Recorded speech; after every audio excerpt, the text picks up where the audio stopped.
The first snowfall of the season came early that year, cloaking the mountains in thick white silence that mirrored the one Hallie had carried inside her for 3 long, aching years. The town of Elkridge was nestled so deep in the valley that most outsiders never found it unless they were either lost or running from something. Hallie had been both. She arrived on a Wednesday, back when autumn still clung to the trees, her hair tangled, her eyes empty, her voice locked somewhere so deep inside her chest that even she wasn't sure it would ever surface again. She took a room above the old bookstore at the corner of Alder and 6th, accepted the quiet company of ink and pages, and never once opened her mouth. At first, people tried. Friendly customers would ask her name, offer pleasantries, attempt to draw her into conversation. But as weeks bled into months and months into years, they learned to stop asking. She communicated in written notes, in subtle glances, in the smallest, softest smiles. She became a fixture, the quiet girl in the bookshop. No one knew she was a wolf. No one knew she had once howled so loudly it split the skies. Now she refused even to shift. She hadn't in 3 years. Not since that night. Not since betrayal carved out her trust with a silver knife and left her bleeding under a full moon. Hallie no longer believed in mates. No longer believed in voices or promises or vows whispered in the dark. She believed in silence. She believed in surviving. Until the night she heard the convoy. Black SUVs slicing through the snowy road like knives, windows tinted, tires crunching over ice as a ripple of unease swept through the town.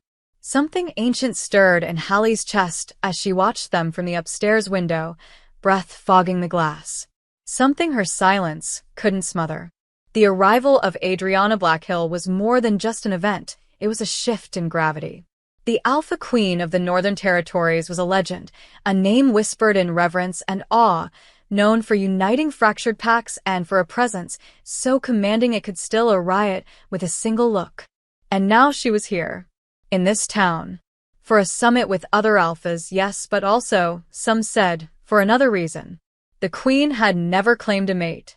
And, at her age, that was more than unusual. It was unheard of. Hallie stayed away from the center of town, as she always did when things got loud. But that night, something pulled at her. Not in her mind, but in her bones. In her wolf. She hadn't shifted in 3 years, but as the full moon rose above the treetops, silver and merciless, something ancient inside her stirred. So she ran. Not in wolf form, no. Just as herself. Boots crunching over snow, breath heaving, heart pounding in a rhythm she hadn't felt since before the betrayal. She didn't know where she was going, only that she needed to be among the trees. Needed to get away from the sudden presence that made her chest tight and her blood race. But the forest was not empty that night. Adriana walked alone among the pines, drawn by a whisper she couldn't explain. Her guards had protested. Alpha queens did not wander off alone, but she silenced them with a look. There was something out there. She felt it. Not danger. Not exactly. But something calling. The moment happened quickly, and yet stretched into eternity. Adriana was standing near a stream, hands buried in her coat pockets, when she heard it, a sound so low, so mournful, so raw that it stole the breath from her lungs. A howl.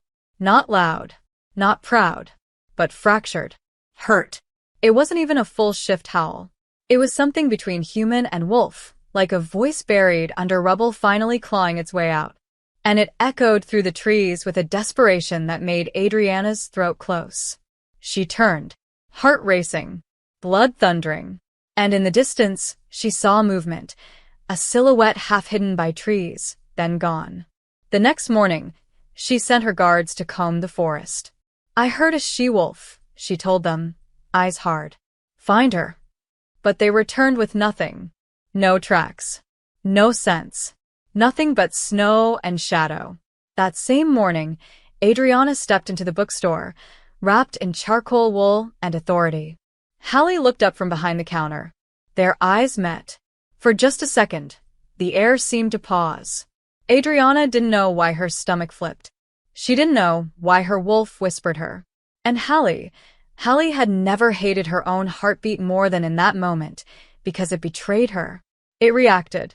The queen stepped forward, running a gloved hand over a hard cover. "Beautiful place," she said, her voice smooth as smoke. Hallie gave a polite nod. No words. No expression. Just practice neutrality. Adriana's gaze lingered. "I'm looking for something rare. Something difficult to find." Hallie tilted her head and handed her a notepad and pen, her usual method. Adriana blinked. "You don't speak?" A small shrug. A quiet smile. The queen wrote something on the paper. "Do you understand wolves?" Hallie stared at the words. And for the first time in years, her fingers trembled as she wrote back. "More than I wish I did." Adriana smiled. "Then we'll get along just fine." The queen returned the next day. And the next. Always at different times, never announcing herself, always alone. Each time she stepped through the door, Hallie's lungs caught fire in her chest. She told herself it was coincidence. That Adriana Blackhill, leader of the Northern Territories, simply enjoyed books. That she wasn't there for her. But each visit chipped away at that lie. Adriana never looked around the store. Never wandered through shelves like a true reader would. No, her eyes always sought Hallie. And when they found her, she smiled. Slow. Curious. Patient. That was what unmoored Hallie more than anything. Patience. She'd expected arrogance. Command. The same sharp authority Hallie had read about in whispers and articles. But what she received was attention. Quiet, intentional attention. On the fourth day, Adriana approached the counter again. Hallie was cataloging a shipment, her fingers quick and efficient, her silence a shield. Adriana stood there, waiting. Not imposing. Simply present. Then she pulled a folded piece of paper from her coat pocket and laid it on the counter. Hallie blinked. Slowly, she opened it. In slanted, elegant handwriting. "If you had a voice, what would you say right now?" Hallie stared at the words. Her chest tightened, throat burning in that familiar, dangerous way. Her instincts screamed to walk away, to disappear. But her hand moved before she could stop it. She flipped the paper and wrote, "You ask questions like someone who already knows the answers." Adriana's eyes lit with amusement. Only when the answers are beautiful. Hallie looked up. Their eyes met. The silence between them wasn't empty. It thrummed. Filled with tension. Pull. Potential. Hallie shook her head gently and handed the note back. Adriana didn't press. Instead, she placed a book on the counter, a first edition of The Secret Garden, and left exact change without a word. That night, Hallie couldn't sleep. She sat by her window, watching snow gather on the empty street. Her wolf itched beneath her skin, restless. The last time she'd shifted was the night of the betrayal, and it had ended in blood and humiliation.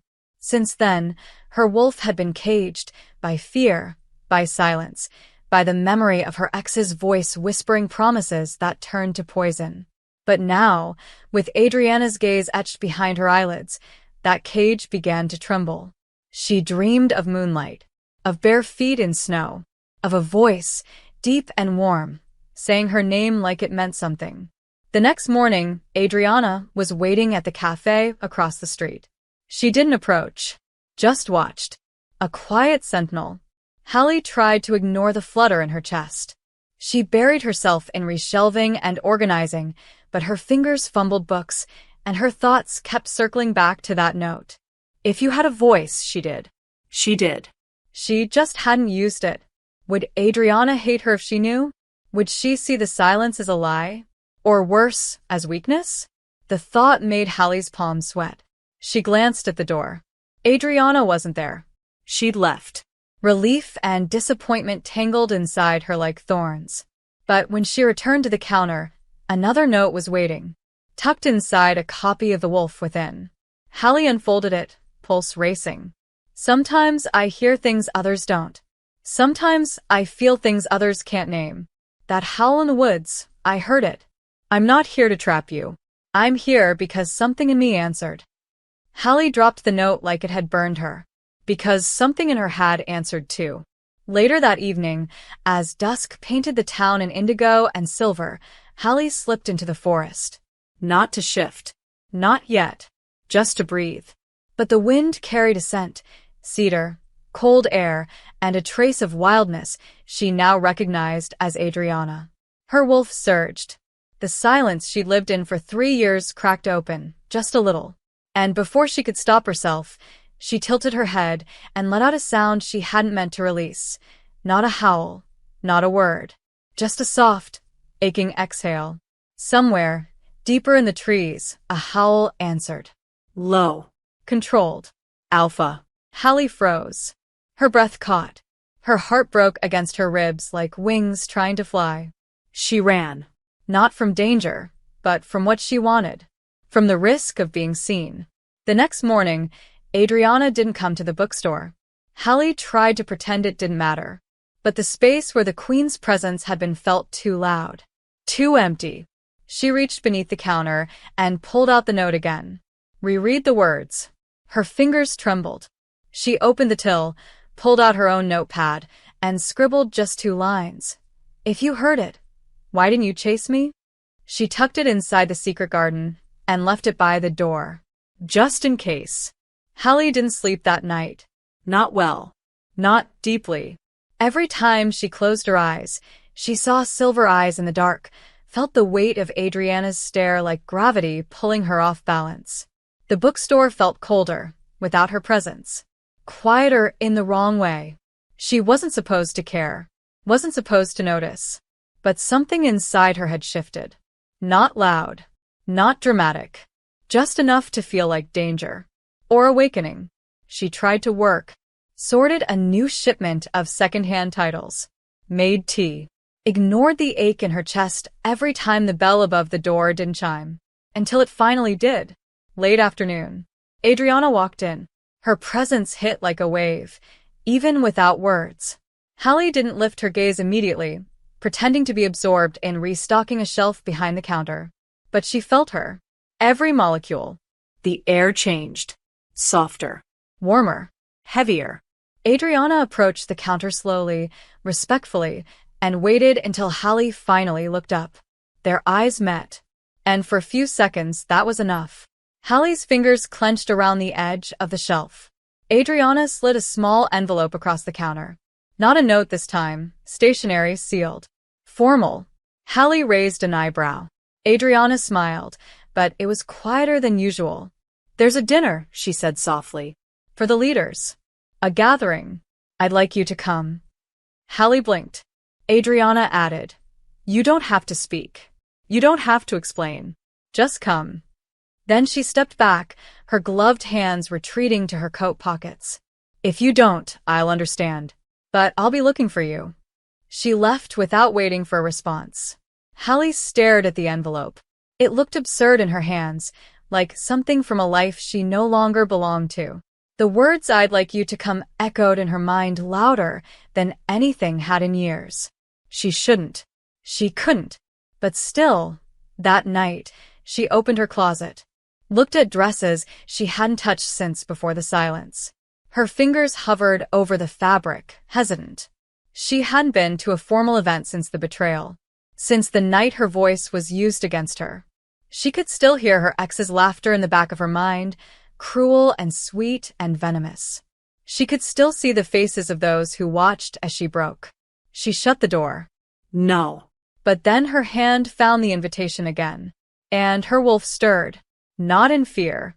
In something like defiance. The dinner was at the mayor's house, transformed into a makeshift meeting hall for the supernatural elite. Candles flickered in the snow-draped windows. Hallie stood across the street in the shadows, heart pounding, breath fogging in the air. Her coat was heavy, her nerves heavier. She could walk away. No one would blame her. But something pulled. Not just the memory of Adriana's voice, but the memory of her own howl. The one that had escaped her control. That had called. She crossed the street. Slowly. Reluctantly. But deliberately. Inside, the scent of wolves, witches, and fae mingled with expensive perfume and roasted meat. Music played low. Laughter rang out in pockets. No one noticed her at first. Until she did. Adriana, at the far end of the room, surrounded by alphas. She was wearing a tailored midnight suit, her hair swept back, presence commanding. And yet, when her eyes found Hallie's across the room, everything else fell away. Adriana excused herself, walked toward her without hesitation. Hallie stood still, pulse thrashing. Adriana stopped a breath away. Love what you've seen so far and want to help me keep creating these awesome stories on this channel? Then subscribe and hit the bell. Your subscription supports the channel and makes sure you get more exciting stories. No words, just a look. Something reverent. You came, she said. Hallie nodded. Adriana didn't touch her, didn't push, just smiled, the kind that felt like the sun after a long storm. Would you like to sit with me? Hallie hesitated, then took the smallest step forward. That was enough. Adriana led her to a table near the fireplace, slightly secluded. Their chairs were close. Hallie's body thrummed with alertness, but also, curiously, with calm. Adriana poured wine, but didn't toast. Didn't speak much at all. Only when they were alone enough that no one could hear, she leaned in and whispered, "When I was 17, I lost my voice too. Not literally, but the world stopped listening to me." Hallie blinked. Her fingers curled around the stem of her glass. "I had to earn everything back, piece by piece. So when I say I understand, I don't mean I pity you. I mean I see you." Hallie's throat burned. She didn't nod, didn't smile, just looked. And in her eyes, something opened. The meal ended too quickly. Conversations resumed around them. Adriana's hand brushed Hallie's wrist, accidentally, maybe. But the heat lingered. When it was time to leave, Adriana walked her out. Snow was falling again, gently, blanketing the world in softness. They stopped under a lamppost. Adriana turned to her. "Would you let me walk you home?" Hallie hesitated, then reached into her coat pocket, pulled out a pen, and scribbled on the edge of the invitation. "Only if you promise not to speak either." Adriana read it, smiled. "Deal." They walked in silence, step by step, side by side. Two wolves beneath a quiet moon. They walked together for nearly 20 minutes that night, not a single word spoken between them. And yet, it was the most intimate conversation Hallie had had in years. Every snowflake that landed on Adriana's shoulder, every soft puff of breath that drifted from her lips, every small pause in her steps, they all spoke in a language that didn't require sound. When they reached the steps of the bookstore, Hallie hesitated. Her key was cold in her palm. She could retreat inside, back to her quiet world, her unread letters, her silence. But she didn't want to. Not tonight. Adriana stood just a breath away, her presence anchoring, not pressing. She didn't ask to come inside. Didn't move closer. She just looked at Hallie like she was a sky finally clearing after a relentless storm. Hallie raised her notepad. "Thank you for not asking me why." Adriana's gaze softened. "I think I already know." That answer sent a strange tremor through Hallie's chest. Because if that was true, if Adriana knew and still stayed, what did that mean? She nodded, then turned and entered the building. That night, for the first time in 3 years, she didn't dream of betrayal. She dreamed of warmth, of strong hands brushing snow from her coat, of being looked at like she was seen. Over the next week, Adriana returned often, not just to the bookstore but outside of it. Once, she was already sitting in Hallie's favorite spot near the frozen river. Another time, Hallie found a thermos of hot tea with a note tucked into the lid, for when the world feels too loud. Every gesture was quiet, intentional, unassuming. But Hallie felt them, felt herself softening, felt her wolf stir not in fear, but in longing. Still, she didn't speak. And Adriana never asked her to. One afternoon, they sat in the back of the bookstore after hours, both reading different books. Adriana had started visiting after closing, claiming she needed silence to focus. Hallie didn't argue. Their sessions became routine. Adriana would bring pastries, Hallie would make tea, and they'd sit for hours in a companionship that didn't require conversation. But Hallie's mind was never still. Not really. Each moment chipped away at the wall she'd built. Every quiet smile, every shared glance, every time their hands accidentally touched when reaching for the same page. One evening, Adriana slipped a folded paper toward Hallie. On it was written, "Do you believe wolves can choose their mates?" Hallie stared at the words. Her heart pounded. She didn't answer right away. Didn't look up. When she finally picked up her pen, her handwriting was tighter than usual. "I stopped believing in that the night my mate betrayed me." Adriana's jaw tensed, just slightly. Her hands folded over themselves. "Then she was never your true mate." Hallie flinched, looked up. Adriana's gaze was steady. Not forceful, not dismissive, just honest.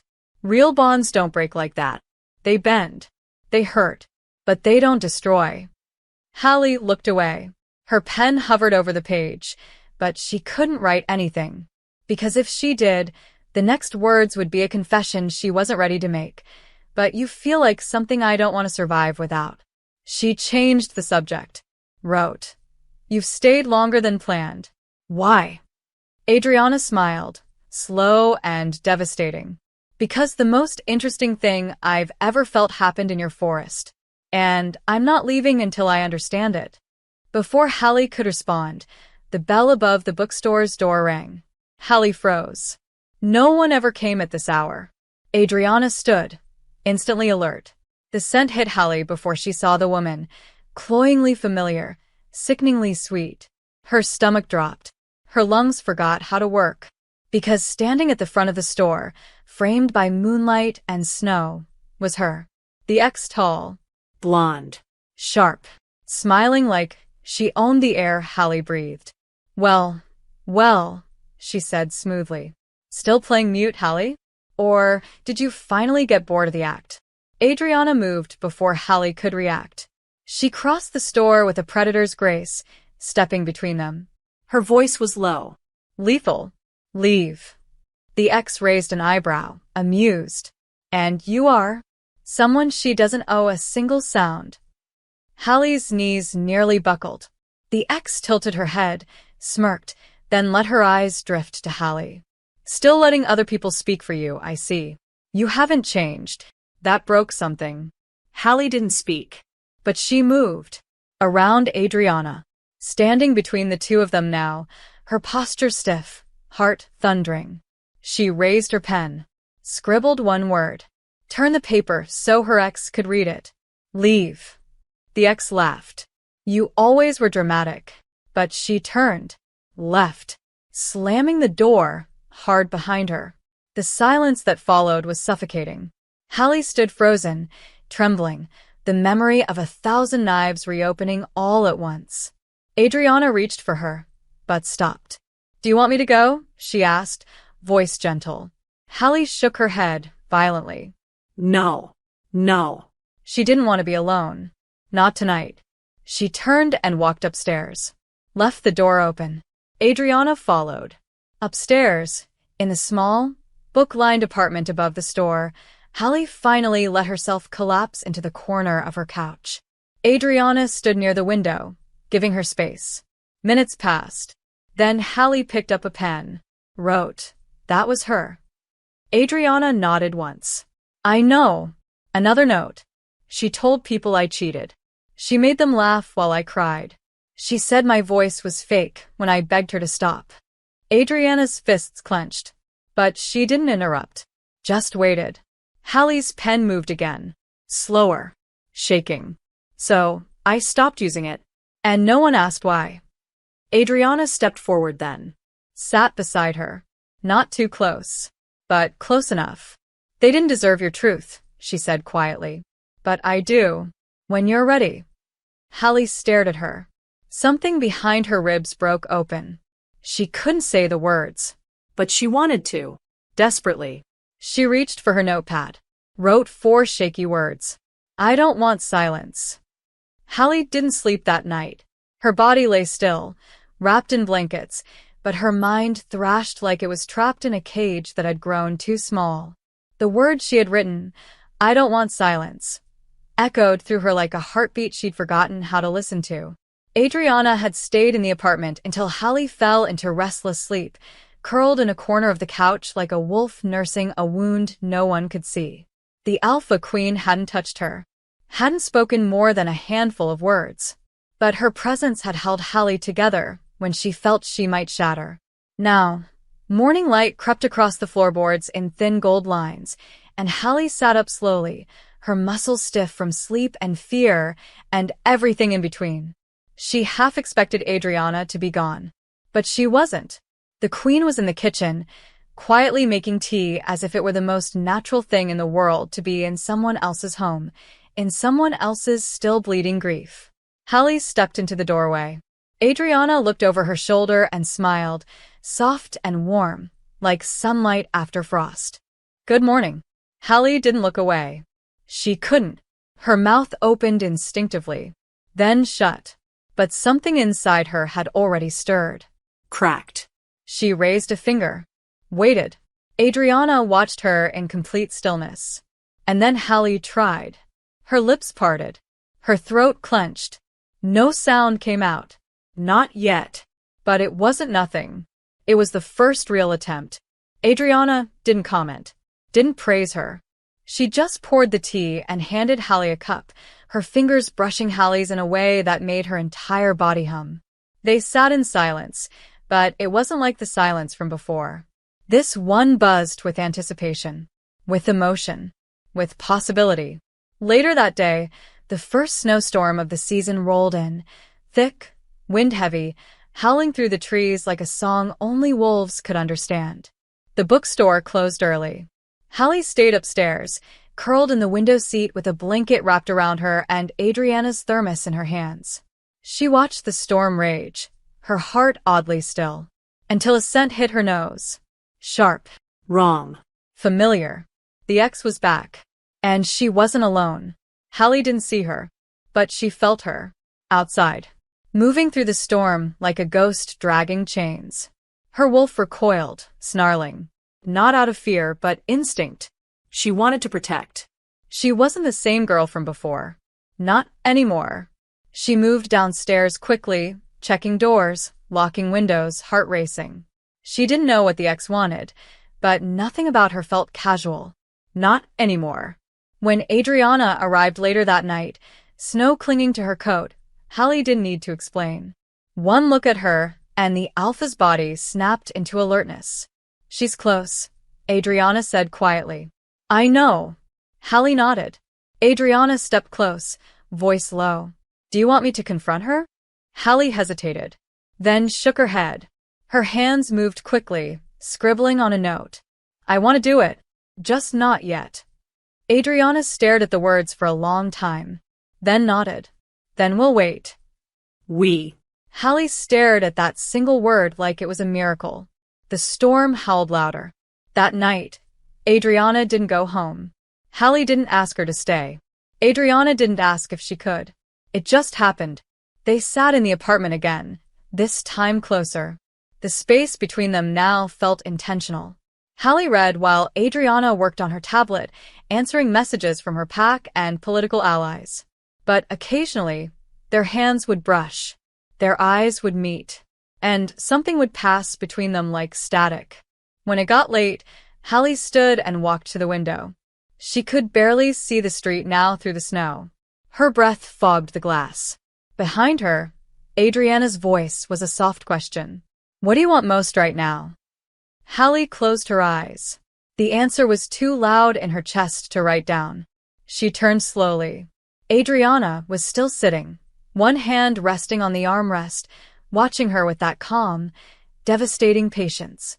Hallie stepped forward. One step, then another, until she was standing right in front of Adriana's chair. The Queen looked up at her. And Hallie reached out. Slowly, carefully. Her fingertips touched Adriana's cheek. A breath caught between them. Hallie leaned in and kissed her. It wasn't a big kiss. It wasn't hungry or desperate or wild. It was trembling, honest, soft. A whisper where a scream used to be. Adriana didn't move for a moment. Then her hand came up, cupped Hallie's waist, anchoring her. The kiss deepened by inches. Hallie made a sound, tiny, broken real. When they pulled apart, Adriana's forehead rested against Hallie's. "You're doing this on your terms," she whispered. "But I'm not going anywhere." Hallie closed her eyes, and for the first time in 3 years, the world didn't feel like it might collapse beneath her. The morning after the kiss came with no promises, but the air between them had changed. It wasn't tension, it was charged anticipation, the kind that made Hallie hyper-aware of every brush of Adriana's fingers, every glance that lingered half a second too long. They moved around the bookstore with quiet coordination, as if their bodies already knew how to exist in the same space. Hallie still didn't speak, but she didn't need to. Not with Adriana. When she looked at her, it was all there: desire, confusion, fear. The ache of being seen, and the terror of what it meant. Adriana never rushed her. Never demanded more than what Hallie could give. But that only made it harder. Because Hallie wanted to give more.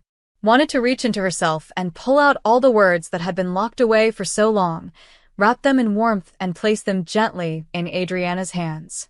But every time she tried, her throat constricted. She couldn't. Not yet. Adriana stayed in town longer than any of the supernatural leaders.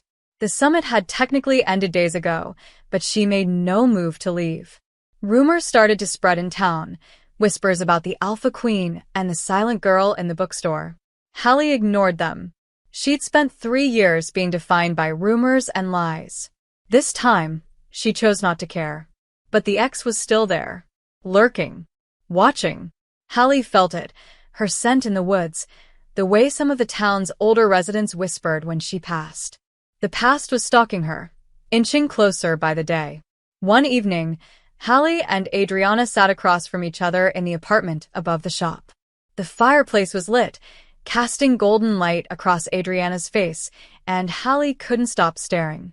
She hadn't let herself want in a long time. But she wanted Adriana. In every way. And more than that, she trusted her. That was what made everything harder. Because with trust came vulnerability, and with vulnerability came risk, and Hallie knew better than anyone how sharp betrayal could cut. Adriana noticed her staring. "What are you thinking?" she asked gently. Hallie didn't look away. She picked up her notebook and wrote, "I want to say something to you. I just don't know how." Adriana reached across the table and covered Hallie's hand with her own. "Then don't say it yet. But stay here. With me. And when it's ready, I'll be here to hear it." Hallie nodded, and her eyes burned from the weight of that kindness. That night, she dreamt again. But it wasn't a nightmare. Not exactly. It was the memory. The moment her voice died. It was in a clearing, 3 years ago, surrounded by faces she once called friends. Her ex had told her they were gathering to celebrate her first shift as an adult, something sacred. She'd been nervous, but excited. She'd trusted them. What happened instead was humiliation. A cruel game. Her ex, smiling, lying, claiming Hallie had tried to steal another's mate. The others had laughed. Had believed. Had watched as Hallie broke. She'd tried to explain, to plead, but her voice had been drowned out by mockery. She remembered falling to her knees, the betrayal slicing deeper than any physical wound. And in that moment, something inside her had curled inward. Her wolf had receded. Her voice vanished. The pain of remembering jolted her awake. She sat up in bed, gasping. Sweat coated her skin. Adriana was sleeping on the couch, arm thrown over her eyes, lips parted in a peaceful expression Hallie had come to crave. She climbed out of bed and walked to the window. The snow was melting. Slowly. But it was. A sign of change. Of shift. Of thaw. She opened the window. Breathed. And then, barely audible, she tried again. Her voice cracked out of her throat, dry and broken. Adriana. She hadn't spoken a name in 3 years. The sound was a whisper, no louder than the wind, but it was real. She covered her mouth in shock, trembling. The voice hadn't sounded like hers. Not anymore. But it was enough to wake Adriana. Hallie. Her voice was low, rough with sleep. Hallie turned, unable to repeat the sound, but her eyes said everything. Adriana sat up quickly, coming to her side, but not touching. "Did you say something?" Hallie nodded. Her chest ached with effort, but she nodded. Adriana's expression cracked, softening into something that made Hallie dizzy with emotion. "Say it again," she whispered. Hallie opened her mouth. Tried. But nothing came. Just breath. Just pressure. Adriana shook her head gently. "It's okay." That was enough. She reached up and tucked a strand of hair behind Hallie's ear. "You don't have to push it." But Hallie wanted to push it, because she didn't want to live behind a wall anymore. The next morning, they walked together through the woods. It was a quiet ritual they had adopted. These long, slow walks just outside the town's edge. Hallie hadn't shifted in years, but her body still remembered the rhythm of the earth, the heartbeat of the trees. Adriana stayed close, always a few steps behind, always watching without crowding. When they reached a clearing, Hallie paused. The air here felt different. Heavy. Familiar. Her wolf stirred. Her stomach turned. This was the place. The clearing from her memory. From the betrayal. She hadn't meant to come here. But her feet had brought her anyway. Adriana must have sensed it. She came up beside her, silent. Waiting. Hallie turned to her, face pale. Her hands shook as she reached for her notepad. "This is where she did it." Adriana read the words. Her jaw tightened. "Do you want to leave?" Hallie stared at the ground. The ghost of who she had been still clung to the snow here. The girl with hope. With a voice. She shook her head. Wrote again. "I want to bury it." Adriana bent down. Picked up a handful of snow. Let it melt in her hand. "Then let's start." Together, they knelt. They didn't speak. They didn't need to. Hallie closed her eyes, imagined herself placing that broken memory into the earth, imagined sealing it there. Not forgetting it, but releasing it. And when she opened her eyes, she looked at Adriana, took a breath, and whispered, hoarse and soft, "I'm not her anymore." Adriana's eyes glistened. "No," she said. "You're stronger." The morning air was crisper than it had been in weeks, but Hallie barely felt the cold as she stepped out of the apartment above the bookstore. Something inside her had changed. Not entirely. Not loudly. But irrevocably. A flicker of warmth where there had once been ice. Her voice, still raw and buried, had broken the surface. Adriana. And now the sound of that name lived inside her like a flame. She hadn't spoken it again. Not yet. But the memory of the way it had tasted in her mouth, the tremble it had carried, lingered like a secret between her lips. Adriana didn't press her. She didn't gloat. She didn't act like it meant anything more than what Hallie was ready to give. And yet, the way she looked at Hallie now, like she was watching something holy, made Hallie's chest tighten in ways she didn't know how to survive. They spent the day together, but not as queen and mute shopkeeper. Just as two women who had begun to orbit one another, caught in a gravitational pull neither of them could deny. They restocked books, drank tea, shared slices of orange cake from the cafe down the street, and spoke only in glances and scribbled notes. The silence had become their language. And yet, Hallie found herself yearning to shatter it. When Adriana laughed at something she wrote, Hallie wanted to respond with sound. When Adriana reached for her hand absent-mindedly as they passed in the hallway, Hallie wanted to say don't let go. When Adriana looked at her like she was the only thing in the world that mattered, Hallie wanted to whisper stay. That night, they didn't bother with the separate couch and bed arrangement.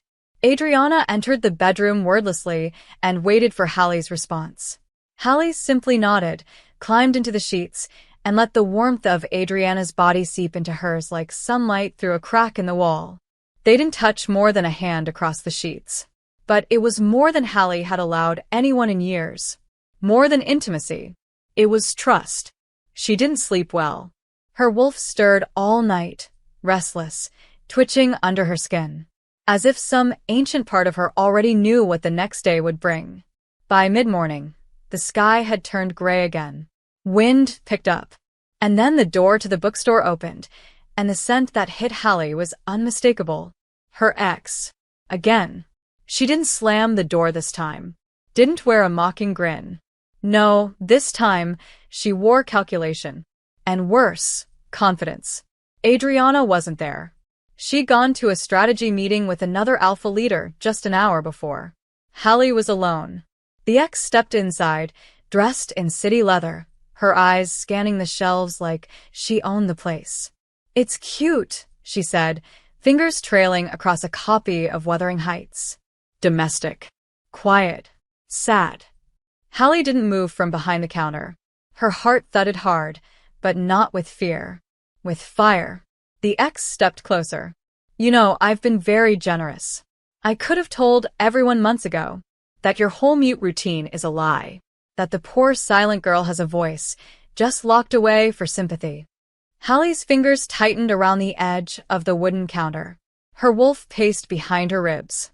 "I mean, what would that queen of yours say, when she finds out the mate she's falling for has been pretending all this time?" Hallie's blood roared. Her hands shook, not from guilt, but fury. Because she hadn't been pretending. She'd been surviving. There was a difference. The ex leaned forward across the counter. "You don't deserve her. And I'll make sure she knows it." The bookstore bell chimed again. Adriana. She walked in, shaking snow from her coat, and immediately stilled when she saw the two of them. Her eyes flicked to Hallie. She sensed it. Instantly. The tension. The threat. "Is there a problem?" Adriana asked, her voice low, dangerous. The ex smiled sweetly. "Just reminding Hallie who she is." Adriana's eyes darkened. "She doesn't need reminders. And you're not welcome here." "Funny," the ex said, stepping back toward the door. "I'll be sticking around anyway. There's something satisfying about exposing liars. Even the quiet ones." And with that, she left. The silence she left behind was heavy. Hallie didn't look at Adriana. Couldn't. Not yet. But Adriana walked toward her slowly, eyes full of questions she didn't ask. Hallie picked up a pen. Wrote, "She's right about one thing. I can speak. I just chose not to. For 3 years." Adriana read it, then met her eyes. "That doesn't make you a liar." Hallie hesitated, then scribbled again. "If I told you why, would you still want me?" Adriana didn't answer immediately. She leaned on the counter, eyes searching Hallie's face. "You don't have to tell me everything right now. I can wait. But I want you. Not the version with a voice. Not the version who doesn't flinch. Just you." Hallie's throat ached. Her vision blurred. She didn't write anything else. Just rounded the counter and stepped into Adriana's arms. For the first time, she didn't feel like she was breaking. She felt like she was finally putting herself back together. That night, everything changed. They stood in the kitchen, neither reaching for the tea, just watching each other. A storm swirled outside the window, snow slashing sideways. But inside, heat bloomed. Slowly, tentatively, Hallie stepped forward. Her fingers slid into Adriana's. "Say it again," Adriana whispered. Hallie looked at her, and for the second time, let her voice out into the world. "Adriana." It was barely a whisper, but it was enough to make the queen close her eyes, like hearing it was pain and ecstasy all at once. "Again," she begged. Hallie stepped closer, rested her forehead against Adriana's. Her lips brushed her cheek. "Adriana." This time, the name trembled with something more than memory, with desire. Adriana's hands found Hallie's waist, pulling her flush against her. They kissed again, but not like before. This was deeper, wilder, not tentative, but desperate. Years of silence melted between them, replaced by heat and need and skin pressed against skin. Hallie let herself feel it all, the hunger, the fear, the life she thought she'd buried. She kissed Adriana like it was a second chance. A beginning. When they finally pulled apart, breathless, flushed, Adriana's voice was rough. "Tell me what you want." Hallie didn't hesitate this time. "You." The word was broken, but it was real. Hallie had never known silence could feel like this, full. After the night she whispered Adriana's name between kisses and let her voice crack open with want, everything inside her felt irrevocably altered. The silence she once used as armor had melted into something softer, something intimate. She still didn't speak often, and when she did, it came in hushed fragments, like each syllable was an offering, a risk. But with Adriana, it felt safe. Worth it. In the early morning light, Hallie lay in bed with her face tucked into Adriana's neck, the warmth of their bodies still clinging to the sheets.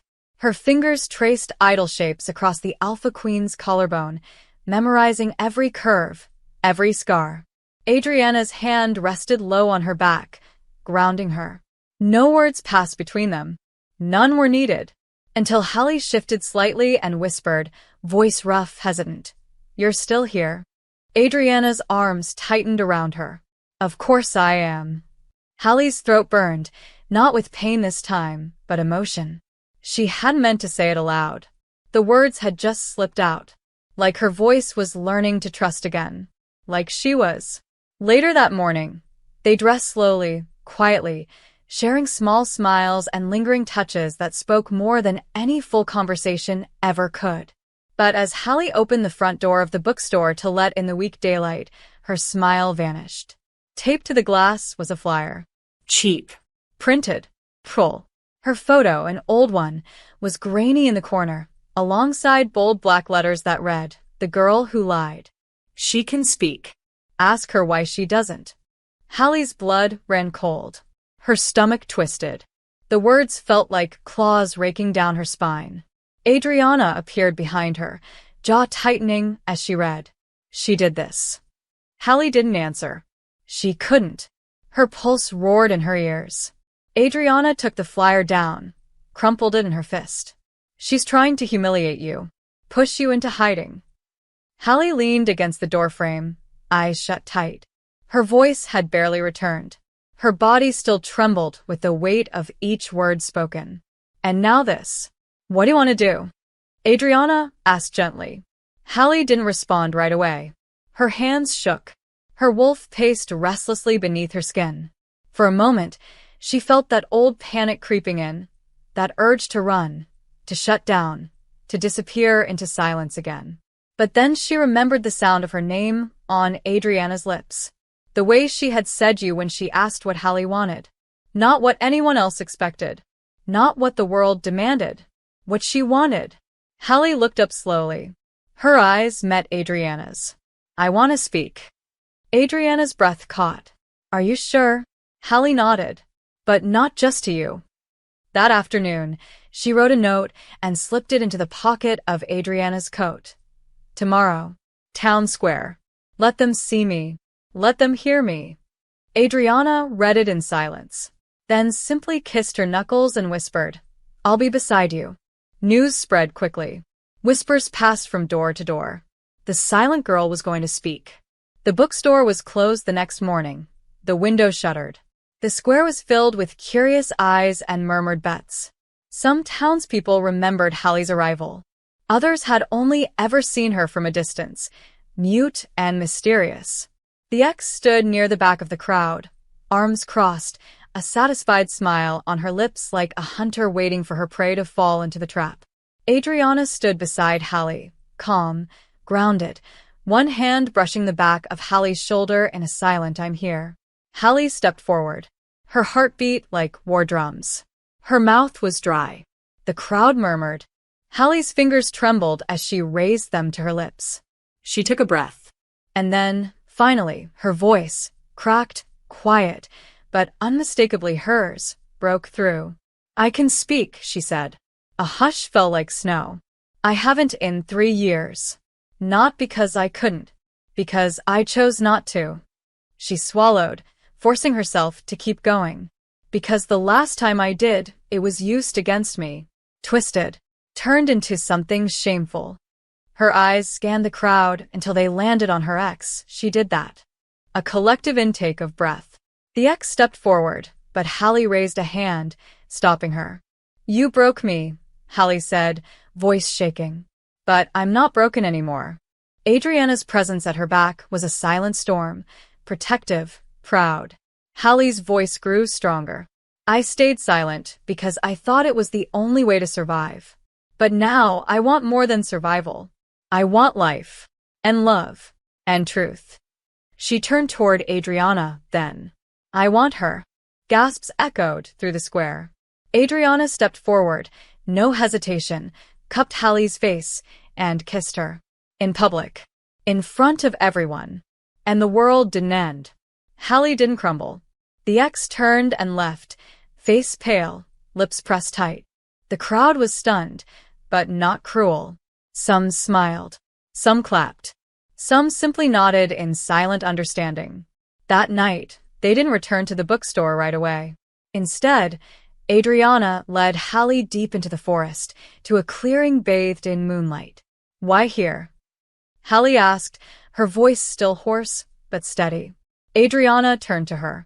Because this is where I heard you first. Hallie's heart twisted. She remembered the night. The broken howl. The shame. But now, she stepped into the clearing without fear.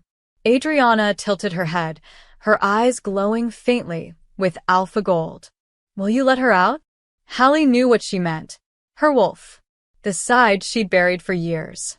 Slowly, trembling, Hallie nodded. She stripped off her coat. Let the cold kiss her skin. Adriana stepped back, shifting effortlessly, bones bending, fur blooming, paws replacing feet until a sleek black wolf stood watching her. Hallie stared, then closed her eyes, reached inside herself, and released the scream she'd been holding for too long. Her body shifted. Fur. Claws. Power. And when she looked up at Adriana through wolf's eyes, her mate howled. And Hallie finally held back. The snow glistened silver in the clearing, still marked with paw prints from the night. Hallie finally let her wolf out. Her howl still echoed in her ears, not as a haunting, but as a liberation. She'd stood in front of the town and claimed her voice. Claimed her past. Claimed Adriana. She should have felt invincible. But the strange thing about freedom was that it came with a cost. Because now people looked at her differently. Not with pity or disinterest. Those were easy to ignore. Now they looked at her with curiosity, with judgment, with memory. Like they didn't know how to reframe who she was. No longer the quiet girl behind the counter. No longer a mystery to be solved. Now she was real. And that made her vulnerable in ways silence never had. Adriana felt it too. In the days after the public confrontation, they tried to return to routine, but nothing was the same. People stopped Hallie on the street to thank her, to gossip, to pry. Some offered kindness. Others, suspicion. A few former friends of her ex whispered that Hallie had manipulated the crowd, that her performance had been perfectly timed, that she was only speaking now because it suited her. Hallie tried not to let it reach her, but the doubt crept in like frost at the edges of a window. Adriana's presence was still grounding, still warm, but now, eyes followed them everywhere. You don't have to stay, Hallie said one evening, her voice low and hesitant, as they sat curled up on the bookstore couch. Adriana blinked. What? Your duty. Your title. You're the Alpha Queen. You've stayed too long. People are noticing. Adriana didn't answer immediately. She studied Hallie's face, then reached over and gently brushed her thumb across Hallie's jaw. Do you want me to leave? Hallie's silence said everything. Adriana sighed. Then I'm staying. Let them talk. But it wasn't just talk. The Supernatural Council sent a formal letter, polite but sharp. They questioned Adriana's continued absence from her territory, asked if her emotional involvement in Elkridge was compromising her judgment. Rumors swirled that the queen had found her mate and was distracted, that she'd abandoned duty for desire. Hallie felt the weight of it. And worse, she saw the weight settle on Adriana's shoulders. One afternoon, Adriana stood at the edge of the forest, eyes locked on the mountains in the distance. They want me to return, she said quietly. Hallie stood beside her, stomach twisting. Will you? Adriana didn't look at her. I have to. For a few days. To remind them who I am. The air between them went still. Hallie's wolf whimpered beneath her skin, not in fear, but in protest. She hadn't realized how deeply she'd come to rely on Adriana's presence until the thought of her leaving settled in. It's not permanent, Adriana added quickly. I'll come back. I always come back to you. Hallie nodded, but her throat was tight. That night, She woke from a dream with her heart racing. In it, she'd been walking through the town, but everyone ignored her. She tried to call out, to speak, but her voice was gone again. No matter how hard she screamed, nothing came out. She sat up in bed, gasping, hand pressed to her chest. Adriana stirred beside her. "Hallie." She shook her head. Adriana pulled her close without a word, arms wrapping tight, steady. "I'm not going far," she murmured. "You're stronger than this fear." But Hallie wasn't afraid of losing her voice. She was afraid of losing Adriana. The next morning, they stood at the edge of the town. Adriana, in her dark coat, power radiating from every inch of her, looked every bit the alpha queen the world remembered. But her eyes, when they met Hallie's, held only softness. "I'll be back by the full moon," she said. "And when I return," she didn't finish the sentence. But the implication lingered. "When I return, things will change." Hallie nodded, tried to smile. She didn't cry. Not until the SUV disappeared into the trees. The days that followed felt slower, heavier. She returned to the bookstore, now watched by a rotating pair of quiet guards Adriana had insisted on leaving behind. They didn't intrude, but their presence reminded everyone that Hallie was not just a local anymore. She was the alpha's mate. At night, she couldn't sleep. Her wolf paced. Her voice itched at the back of her throat. She kept speaking in small pieces, trying to keep the muscle from atrophying. Whispering into the dark, she practiced saying Adriana's name like a mantra. But the loneliness returned. "Thank you so much for being here, and for believing in this channel. At the edge of the woods. If you feel in your heart, not a local, you can donate with super thanks so I can focus more and more on this project. Your support helps me keep creating these love stories as the sheriff and bringing them to life for you. Half human. See you in the next video. Tried to piece together what had happened. You think it's territorial?" she asked. "Or revenge?" The sheriff shook his head. "Could be a warning. Or bait." Hallie's stomach dropped. That night, another flyer appeared on her window. No photo this time. Just words. "You think you're safe because she loves you. But she can't protect you from all of us." Hallie crumpled the paper with trembling hands. The threat wasn't just about shame anymore. It was about blood. She sat at her kitchen table, hands shaking, and forced herself to pick up the phone. She hadn't used it to speak in years. But now she dialed. It rang once. Twice. And then, "Hallie." Adriana's voice was breathless on the other end. Hallie's eyes filled with tears. "I need you," she whispered. The call ended in silence, but it was the kind of silence that carried promise. Hallie didn't know what words Adriana was holding back on the other end of the line, only that the line hadn't gone dead, only quiet, heavy with something deep and immediate. Less than 6 hours later, the black SUVs returned to Elkridge. Not slowly, not discreetly. The convoy tore through the forest road like thunder, a warning shot louder than any howl. Adriana stepped out before the engine cut, her eyes already scanning the street for one thing only. Hallie.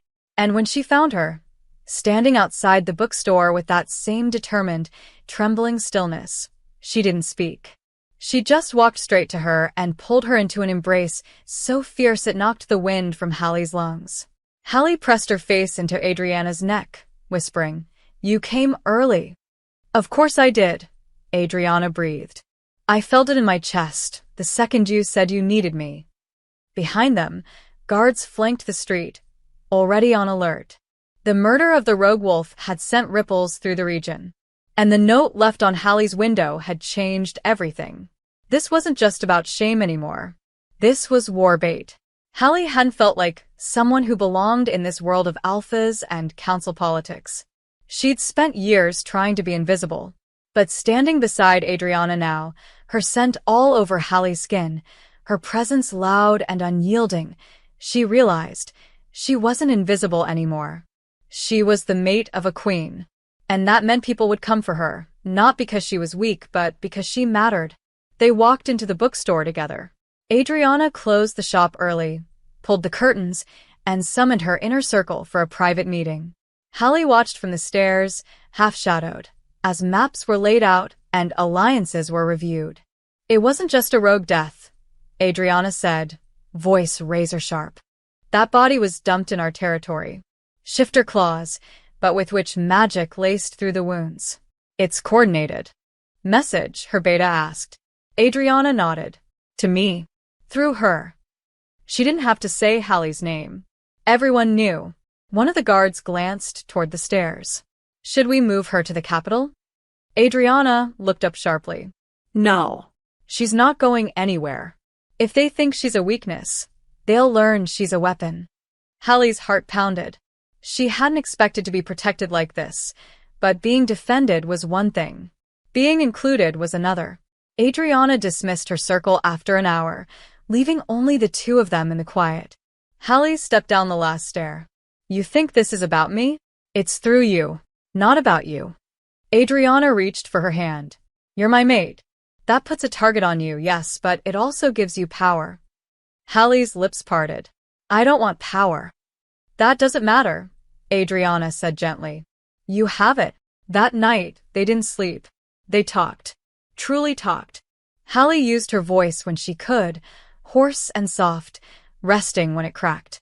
Adriana listened to every word like it was gold. Hallie told her things she hadn't told anyone. About how silence had once felt like safety, how the quiet had protected her in ways people never understood. It wasn't just hiding, she whispered. It was control. I didn't want to be used again. Adriana nodded. You weren't weak. You were choosing yourself. Hallie blinked fast against the tears. And now you're choosing us. The next day, Adriana summoned the town council to the bookstore. Not in a back room. Not in secret. In the front, windows open, public. She stood beside Hallie, her hand on the small of her back, and announced, This town is no longer neutral. Gasps. Murmurs. Elkridge falls under my protection, she continued. And any threat to my mate is a declaration against me. Hallie stared straight ahead, her wolf still and strong inside her. Her knees didn't buckle. Her voice didn't break. She was done being hidden. The moment ignited something. Whispers spread to nearby towns. Some viewed it as arrogance, a queen claiming a town for love.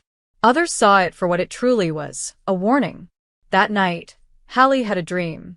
Not of her past. Not of her silence. She dreamed of a throne room, bathed in moonlight, and herself standing beside Adriana. Not as an ornament, not as a weak point, but as an equal. When she woke, her body thrummed with something unfamiliar. Not fear. Not grief. Readiness. She dressed in quiet focus and stepped into the forest. Alone.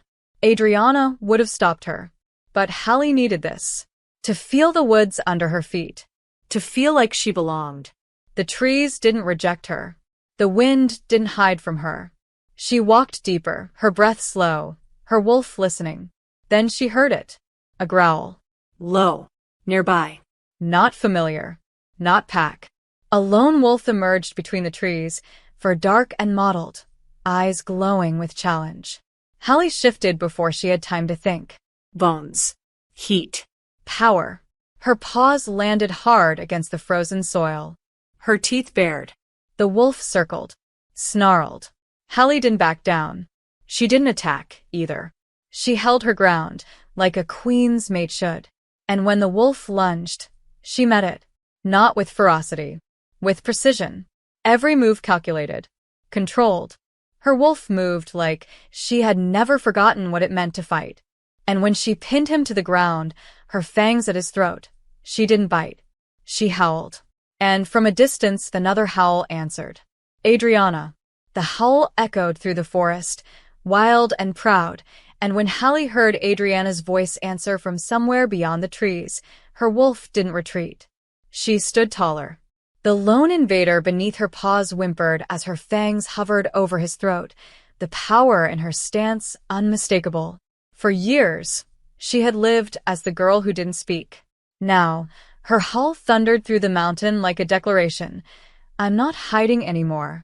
By the time Adriana arrived, her massive black wolf charging through the trees with rage in her eyes, Hallie had already shifted back. The intruder, half conscious and limping, had fled into the darkness, blood trailing behind him. Hallie stood barefoot in the snow, chest heaving, skin streaked with scratches, but unbroken. Adriana shifted back instantly, wrapping her coat around Hallie's shoulders and cupping her face. "You're bleeding," she said, voice shaking with fury. "Why were you out here alone?" Hallie gripped her wrist, her voice hoarse but steady. "Because I needed to prove to myself that I could stand on my own." Adriana didn't speak. She only pulled her into a crushing embrace and whispered, "You terrify me." Hallie's lips brushed her ear. "Good." The next morning, news of Hallie's stand in the forest spread like wildfire. Not because Adriana told anyone, but because the forest did. The rogue scent had been marked with the signature of a rival pack, one that had once been exiled by the council for crossing borders and defying oaths. Now, they were testing the Queen's resolve through Hallie. But instead of weakening her position, it did the opposite. Whispers began to ripple through the shifter communities. The Silent One is a fighter. The mate of the Alpha Queen is not just a symbol, she's a force. Days later, a letter arrived. Delivered not by courier, but by Raven, an old signal of parley. A proposed summit. A truce. An invitation to discuss boundaries and peace between Adriana's domain and the encroaching rogue allies. It was addressed not only to Adriana but to Hallie. "They want you there," Adriana said, frowning at the parchment. "Not just as a witness. As a player." Hallie stared at the letter. Her stomach twisted, not with fear, but something more complicated. "Why would they invite me?" "Because you humiliated one of their wolves," Adriana said. "And because your voice holds power now. People are listening." Hallie exhaled slowly, eyes tracing the bold, inked seal. "Then let them hear me." The summit was set to take place on neutral ground, in the ruins of an old castle long buried by forest. Adriana's convoy doubled in size for security. Hallie rode beside her, cloaked in black, her hair braided back, her eyes calm but sharp.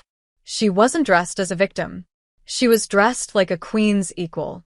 When they arrived, the enemy pack leaders were already waiting. Tall, fierce wolves with cold eyes and polite smiles. At their center stood a woman in crimson, Leora, the newly self-declared leader of the Rogue Alliance. She had the kind of beauty that drew blood, sharp, elegant, and dangerous. Her gaze locked on Hallie immediately. "So," she said, smiling without warmth, "the mute speaks now." Hallie met her gaze, without flinching. "And you listen now." Murmurs rippled through the crowd. Adriana's mouth twitched, not quite a smile, but approval. The summit began with formalities, long-winded speeches about unity and ancestral borders. But it was all smoke. Hallie could feel it. This wasn't about peace. It was about testing them. Leora's eyes never left her. "Tell me, Hallie," she said mid-discussion, her tone mockingly curious. "When did you find your voice again? Was it before or after you warmed the Queen's bed?" Adriana moved so fast her beta had to stop her from lunging. Hallie, however, didn't blink. She stood slowly, eyes locked on Leora. "The night I took back my voice," she said, every word cutting like a blade, "was the night I stopped letting women like you define my worth." Leora tilted her head. "Careful. You're not a wolf of title." "No," Hallie said. "But you just made the mistake of giving me a platform." Then she turned, slowly, to face the entire gathering. The forest was quiet. All ears were on her. "I lost my voice because I was betrayed," she said, her voice shaking but rising. "And I stayed silent because I believed no one would ever see me as more than the girl who broke." She looked at Adriana, who stood still, eyes burning with pride. "But I broke open, not apart. And if you think I'm going to run now that you've noticed me, then you don't understand what happens when you corner someone who's spent years surviving." Her wolf flickered beneath her skin, golden and strong. "I am not here to be quiet. I am not here to be decoration. I am the mate of your queen. And if you threaten her, if you threaten me, I will respond, not with silence, but with fire." A pause. "Then, do you understand me now?" Leora smiled, but there was something tense behind her eyes. "Perfectly." Adriana took Hallie's hand as they turned away. No more negotiation. No more pretend peace. That night, in the dark safety of the convoy tent, Adriana kissed her slowly, reverently. You don't need to be crowned to be royalty, she whispered. You just proved that. Hallie smiled, breathless, raw. I didn't say any of that for them. Adriana leaned closer, voice warm against her ear. I know. You said it for you. And Hallie realized then, her voice wasn't something that could be taken, broken, or owned. It was hers. And now it was unleashed. The snow returned like a prophecy. Thick, slow flakes drifting through the night sky, softening the jagged edges of the world, but Hallie felt no warmth in its beauty. Not this time. Because as soon as she and Adriana returned from the summit, something shifted in the air of Elkridge. Something subtle, strategic, dangerous. The enemy hadn't responded to Hallie's speech with violence. Not immediately. Instead, they'd gone quiet. Too quiet. And that was worse. Adriana's advisors wanted her to bring Hallie to the capital to protect her until the threat passed. She's too visible now, one had said.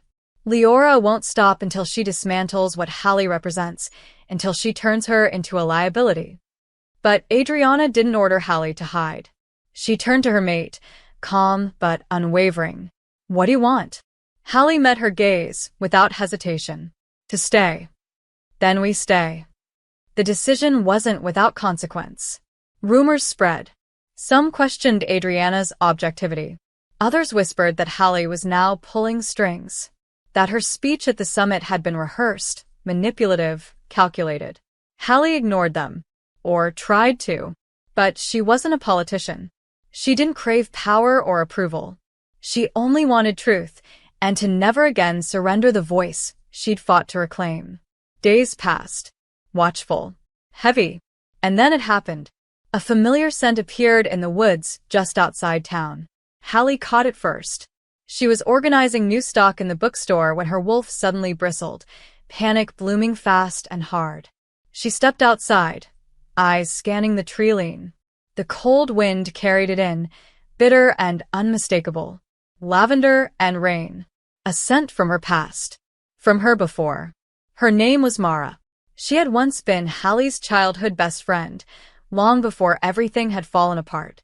Long before she'd chosen to side with Hallie's ex and become part of the betrayal that broke her voice. Seeing her again was like swallowing glass. Mara didn't approach the bookstore.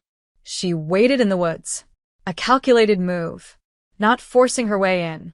Just being seen. Hallie didn't follow her immediately. She took a breath. 2. Then shifted.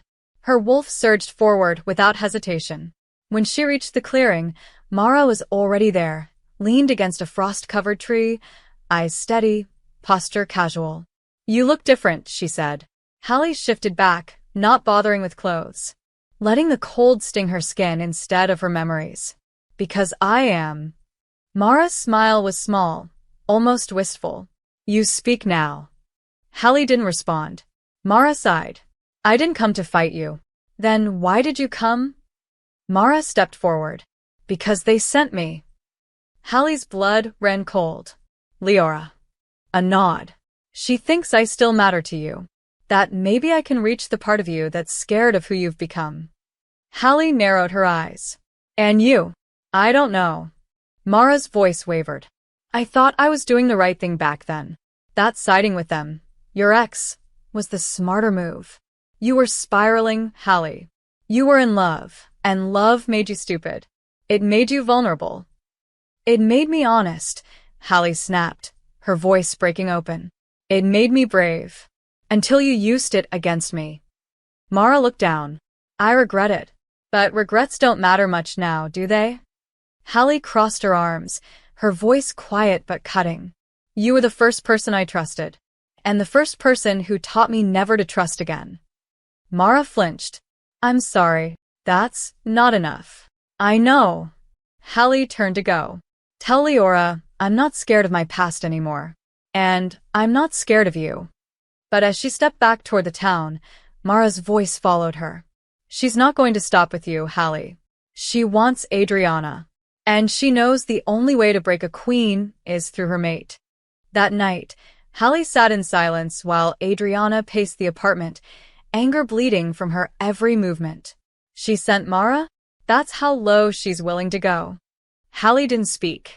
Her throat was tight again, not with silence, but with pressure. A storm building.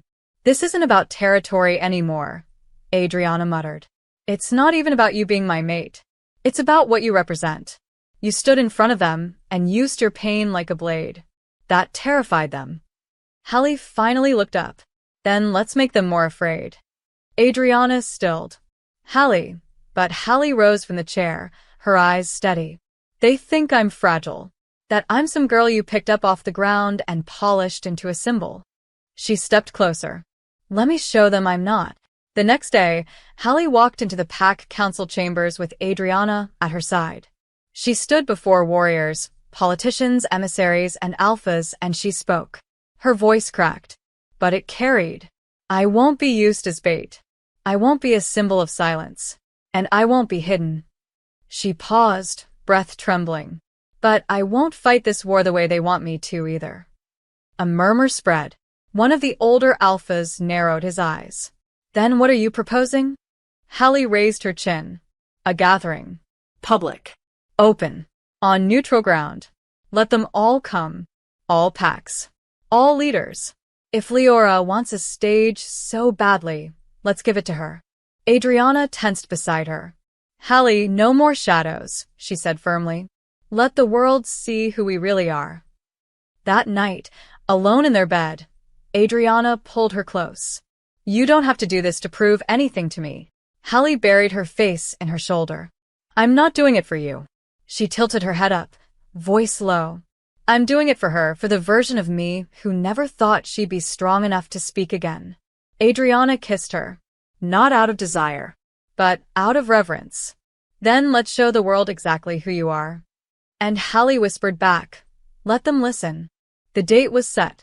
The gathering would take place under the full moon, in the sacred glade where ancient treaties had once been written in blood and sealed in magic. A place untouched by time, where wolves once came to speak truths too dangerous for war, and where Hallie would now speak hers. But as the day approached, something shifted between her and Adriana. Not distance, not resentment, just tension. Heavier than before. Softer, too, but no less sharp. They moved together like always, side by side, hands brushing, shoulders aligned. But when they touched, there was hesitation beneath the heat. When they kissed, Hallie felt it, the pull, the need, but also the fear. Not fear of love. Fear of what came with it. One night, 3 days before the gathering, Hallie stood by the window, wrapped in a wool blanket, her eyes fixed on the stars. Adriana approached silently, wrapping her arms around Hallie from behind. You haven't slept.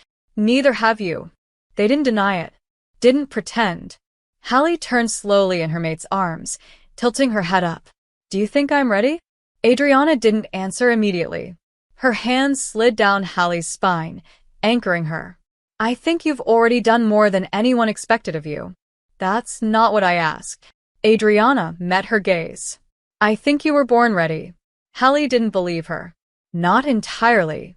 But she wanted to. That night, they didn't touch each other with heat. They touched with history. With everything they hadn't said out loud. And when Hallie fell asleep with her head on Adriana's chest, her dreams weren't of betrayal. They were of roots. Of things buried deep. She saw a woman she didn't recognize. Pale hair. Violet eyes. A voice like thunder whispering in a language she couldn't understand. When Hallie woke, her fingers tingled.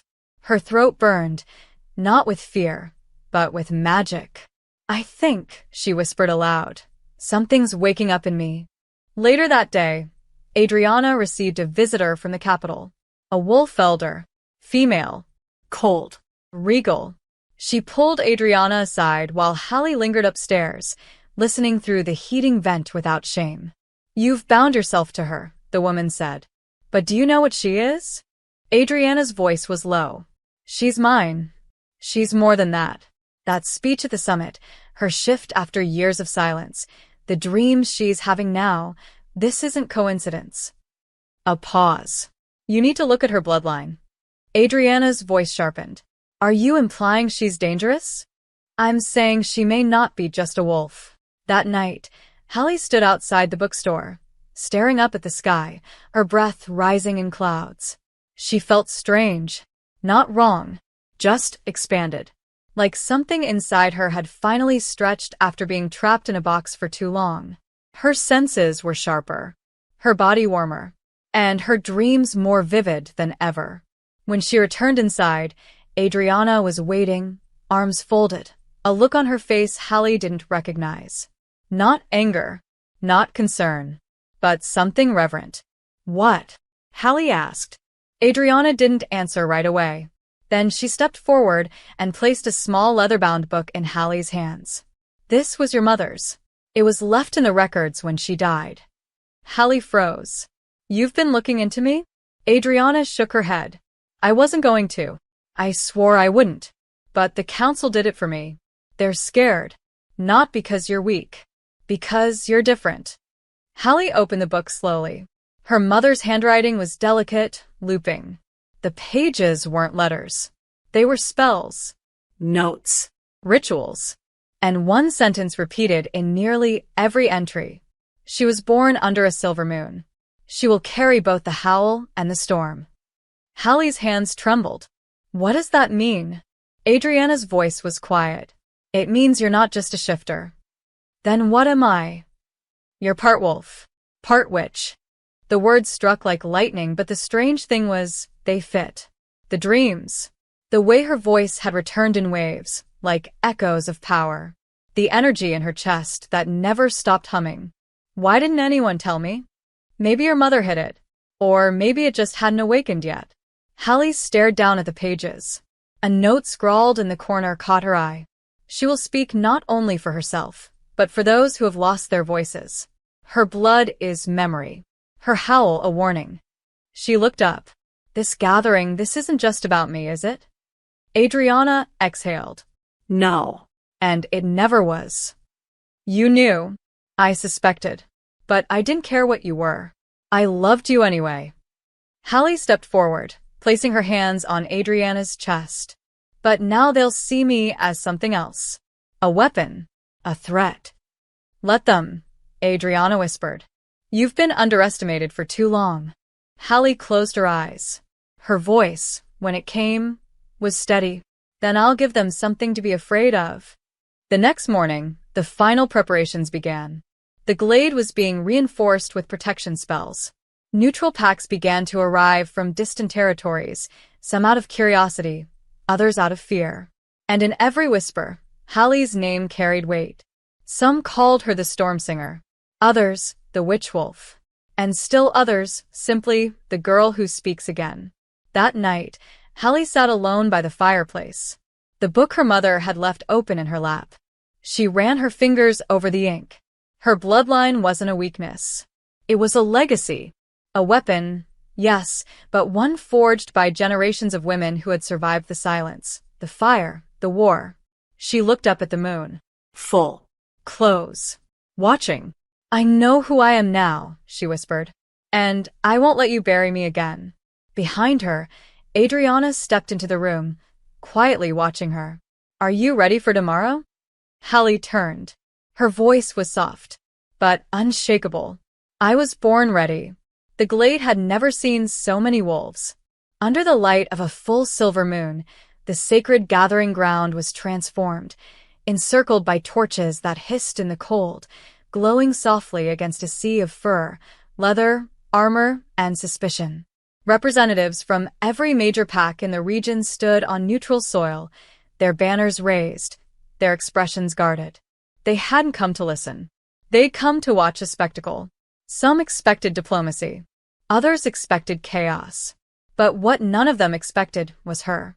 Hallie stood at the edge of the ancient stone platform, dressed not as a warrior nor as a queen's consort, but in a deep gray cloak that shimmered faintly with woven runes. Her hair was braided back, revealing a thin scar just under her jaw, a scar she'd once hated, now worn like a crown. Her eyes glowed faintly with both wolf and witch. And when she walked toward the center of the circle, silence fell. Not commanded. Not forced. Given. Adriana followed 3 steps behind her. Not leading her. Supporting her. Letting the world see that the Alpha Queen walked with her mate. Not in front of her. Not above her. The elders seated at the perimeter exchanged uneasy glances. Even Leora, lounging like a predator across from the center platform, arched a brow. "Well," she said lazily, her voice slicing the silence. "She does look the part." Hallie turned slowly to face her. "You talk like this is a game." Leora's smirk widened. "Isn't it?" Hallie stepped onto the stone platform fully. Her voice didn't need to rise. It was low, even. Calm. But it carried like thunder beneath the surface of a lake. "Let me tell you a story." The audience shifted. Surprised. Curious. Leora looked amused. Hallie continued. "There was once a girl who loved words. She believed in them. Believed that if you said the truth out loud, people would hold it sacred." She looked directly at Leora now. She was wrong. Adriana's hands curled into fists behind her. Hallie's voice stayed steady. Because one day, she gave her truth to someone who used it as a weapon, who twisted her voice into a joke, who made her believe that silence was safer than hope. The wolves around the circle listened, breaths held, muscles tensed. So, she stopped speaking. For 3 years, she vanished inside herself. And the world moved on, convinced she was broken. She paused. But silence doesn't mean surrender. Leora rolled her eyes. Touching. But none of this explains why we should believe that you. I'm not here to ask you to believe anything. Hallie's words hit sharp. I'm not here to beg for space, or for safety. I'm here to claim what's mine. Power shimmered in the air. Light magic. Subtle but undeniable. The witches in the crowd sat up straighter. Even the wolves sensed it. The way the ground beneath Hallie's feet seemed to hum. "You made me think my voice had no power," Hallie said, eyes still locked on Leora. "But now that I know what it is, I won't let you silence anyone else." Leora stood slowly, smile tight. "You think you scare me?" "No," Hallie said. "I think I remind you of every woman you tried to bury and failed." Leora's eyes narrowed. "Careful, girl. You're not untouchable." Adriana finally stepped forward, her voice a low snarl. "She doesn't need to be untouchable. She's not alone." Magic coiled in Hallie's chest. Ancient. Heavy. Her fingers tingled, and the pendant at her neck, a small crystal given to her by Adriana days ago, glowed faintly. A warning. A signal. Leora noticed it. "What is that?" "A seal," Hallie said softly. "A protective charm. Worn by witches with royal bloodlines." She pulled the pendant free, letting it dangle from her fingers. "It was my mother's. She died hiding what I was. You tried to make me ashamed of that. But today, I speak for her." Leora scoffed. "You think a bloodline and a few spells make you a threat?" Hallie smiled, and it was the most terrifying expression she'd ever worn. "No," she stepped forward. "This does." Then she lifted her hand, and the torches around the glade flared, fire spiraling upward, controlled and sharp. Wolves yelped. Some backed away. The ground pulsed beneath them. The stone platform cracked slightly under her feet. The air shifted, heavy with her. "I am not just a wolf," Hallie said, her voice echoing with more than sound now. "And I'm not just a witch. I am what happens when you try to silence someone who was born to lead." Then she turned, slowly, and addressed the circle. "You don't have to follow me. You don't have to fear me. But you will never erase me again." The silence that followed was absolute. And then, from somewhere in the crowd, a wolf howled. Then another. And another. Not as challenge. As recognition. Adriana stepped forward, eyes burning. "You have your answer," she said to the gathered leaders. "You wanted to see what she was. You just did." Leora didn't respond. Not at first. Her eyes flicked from Adriana to Hallie, calculation now replacing arrogance. "This isn't over," she said quietly. "No," Hallie replied, voice like firelight. "It's just beginning." The gathering ended without blood. But something far more powerful had been spilled. Fear. And reverence. That night, as the glade emptied and only the inner circle remained, Hallie stood at the edge of the ancient stones, her hands still pulsing with aftershocks of power. Adriana approached from behind. "You burned like a star tonight." Hallie turned, exhausted but steady. "Are you scared of me now?" Adriana cupped her face, gaze unflinching. "I've never been more in love with you." Hallie leaned into her touch, voice breaking softly. "It felt good. Right. Like I was always meant to do this." "You were." Adriana kissed her, slow and deep, then whispered, "But remember, being powerful doesn't mean you can't lean on someone. You don't have to carry it all alone." Hallie rested her forehead against Adriana's. "Then stay with me. When the storm comes, I'll be the one standing in the rain beside you," Adriana promised. And above them, the full moon watched in silence, its light no longer cold, but blessing. They came when the sky was silent, when the last ember of sunlight vanished behind the mountains and the wind stopped pretending to be anything other than warning.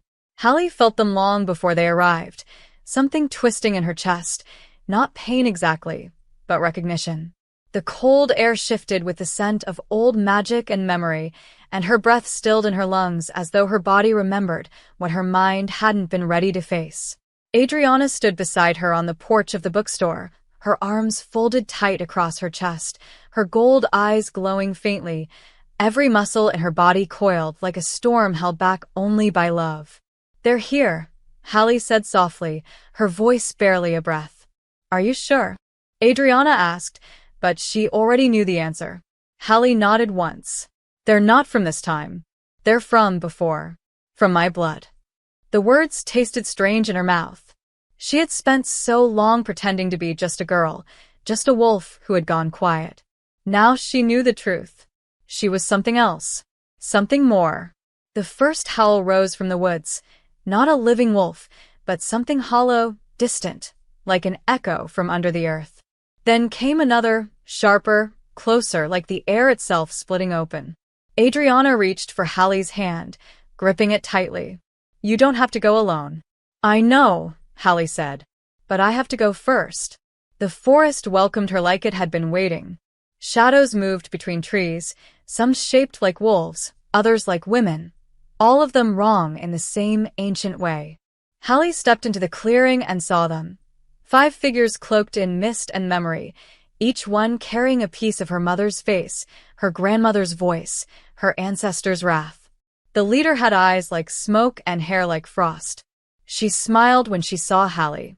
"Daughter of the Silver Line," she said, her voice layered like wind through broken windows. "You've returned to us at last." "I didn't come back," Hallie replied, her voice steady. "I rose."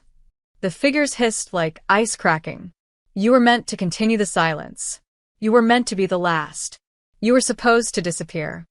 "Then you shouldn't have left me alive," Hallie said. "Because now I'm more than memory. I'm fury." The shadows surged. They didn't attack with claws but with visions, images of her mother burning rituals in secret, of elders casting her out, of Hallie as a child crying out and no one answering.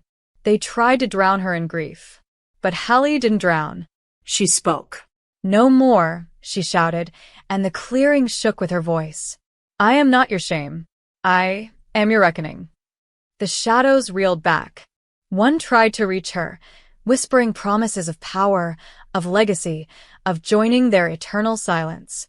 Hallie lifted her hand, and with it came a wave of heat, raw, untrained magic fused with the pulse of her wolf. The figure disintegrated into ash and memory. Adriana burst through the trees then, shifting midair, her black wolf crashing down beside Hallie in a snarl that shook the pines. But Hallie held up her hand again. "It's done," she said. "They're gone." And they were. Not defeated by violence, but by truth.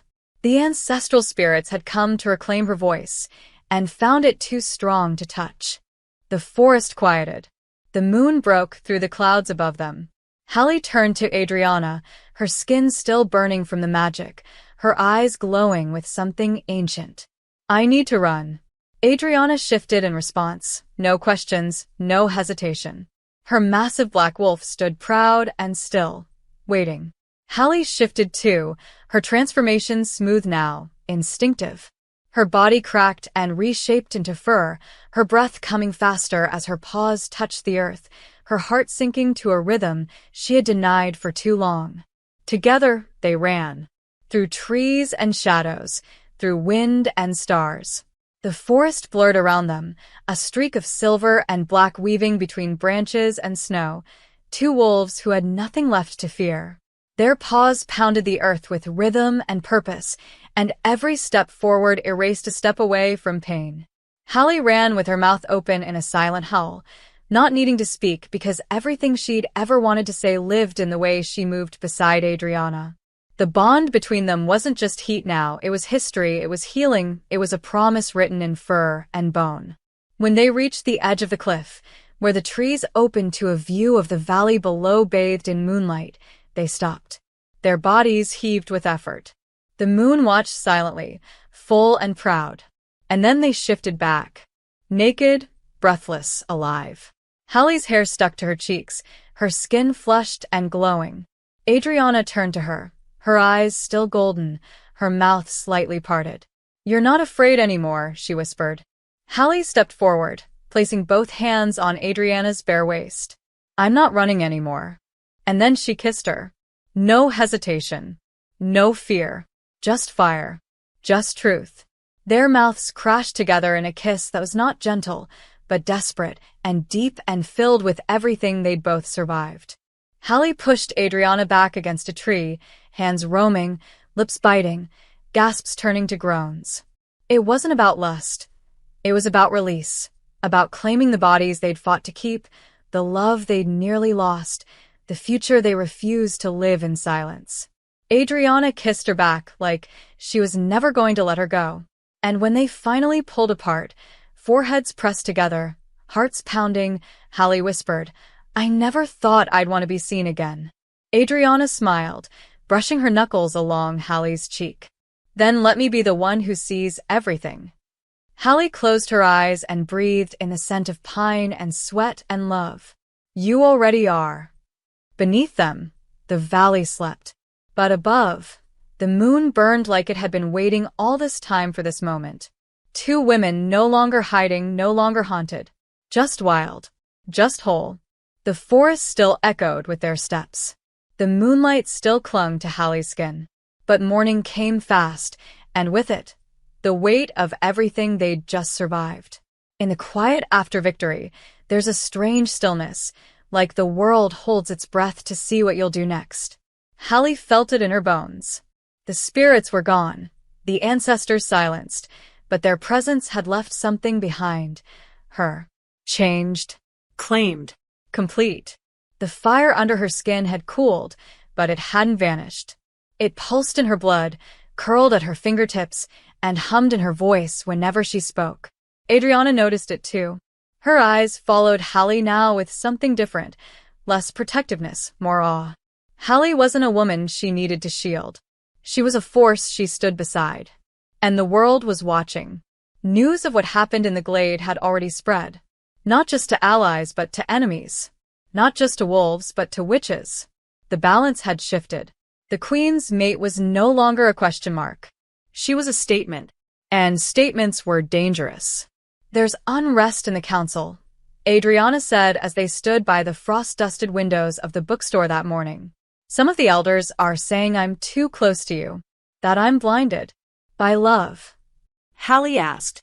Adriana nodded once. "By power. They think you've changed me." Hallie turned to face her. "Have I?" Adriana didn't answer right away. Then, yes. But not in the way they fear. Hallie stepped closer, her voice low. "Then let them fear me. I'm not going to dim, so they feel safer." Adriana caught her hand, pressed it to her chest. "I don't want you to. I want them to burn for underestimating you." The tension that followed wasn't between them. It wrapped around them like smoke. Outside, a raven circled the sky. Not a bird. A message. The seal attached to its leg bore the mark of the High Witch's Circle. Hallie took the scroll from its claw, and the raven disappeared in a shimmer of black mist. Adriana leaned in to read over her shoulder. Hallie unrolled it slowly.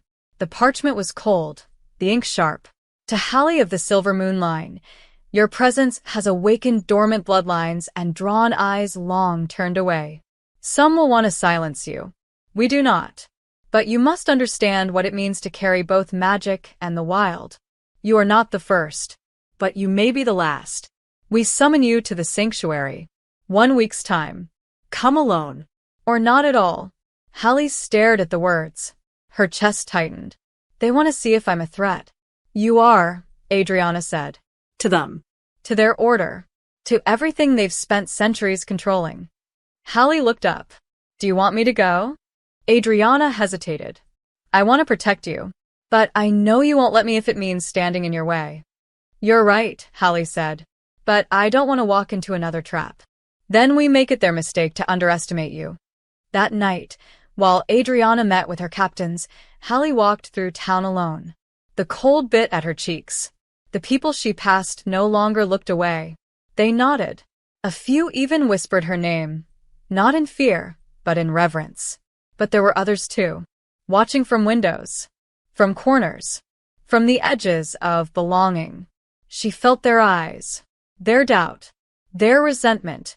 You don't get to be powerful without becoming a target. The next morning, Hallie walked into the war room at Adriana's estate, a former monastery built of stone and strategy. Maps covered the walls. Guards straightened when she entered. Adriana stood near the hearth, her arms crossed, her jaw tight. There's a traitor in my circle. Hallie didn't flinch. Who? Not sure yet. But they've been feeding information to Leora. Coordinated movement. Weak spots in our outer defenses. Rumors about you. Exaggerated ones. Hallie raised a brow. What kind? That your power is contagious. That your bond with me is a spell, not love. That you're planning to overthrow me. Hallie's laugh was sharp. I don't want your crown. Adriana's eyes softened. I know that. But they don't. And that makes them dangerous. Then we flush them out. How? By doing exactly what they're afraid of, Hallie said. By standing together. Publicly. Again. That evening, Adriana made a speech in the center of the town, standing atop the stone steps outside the hall. She spoke of alliances, of threats, of unity. And when she reached for Hallie's hand and pulled her up beside her, the crowd gasped. Not because it was shocking, but because it was confirmation. The queen's mate wasn't a symbol. She was a shield. A sword. A woman of voice and fury. Hallie spoke too. Not long. Just enough. I'm not a queen, she said, her voice clear, but I carry the blood of women who survived when silence was a sentence. If you think I will let anyone strip that from me again, you haven't been paying attention. Later that night, when they returned to their room, Adriana took her face in her hands and said, You were born for this. Hallie leaned in and whispered, I was born to find you. And then they kissed like the world might end. Because it might. The next morning, Adriana's beta delivered the worst news yet. We found the traitor. Who? Adriana asked. Talus. One of your guards. Hallie's blood went cold. She was in the woods the night I fought the shadows. The beta nodded.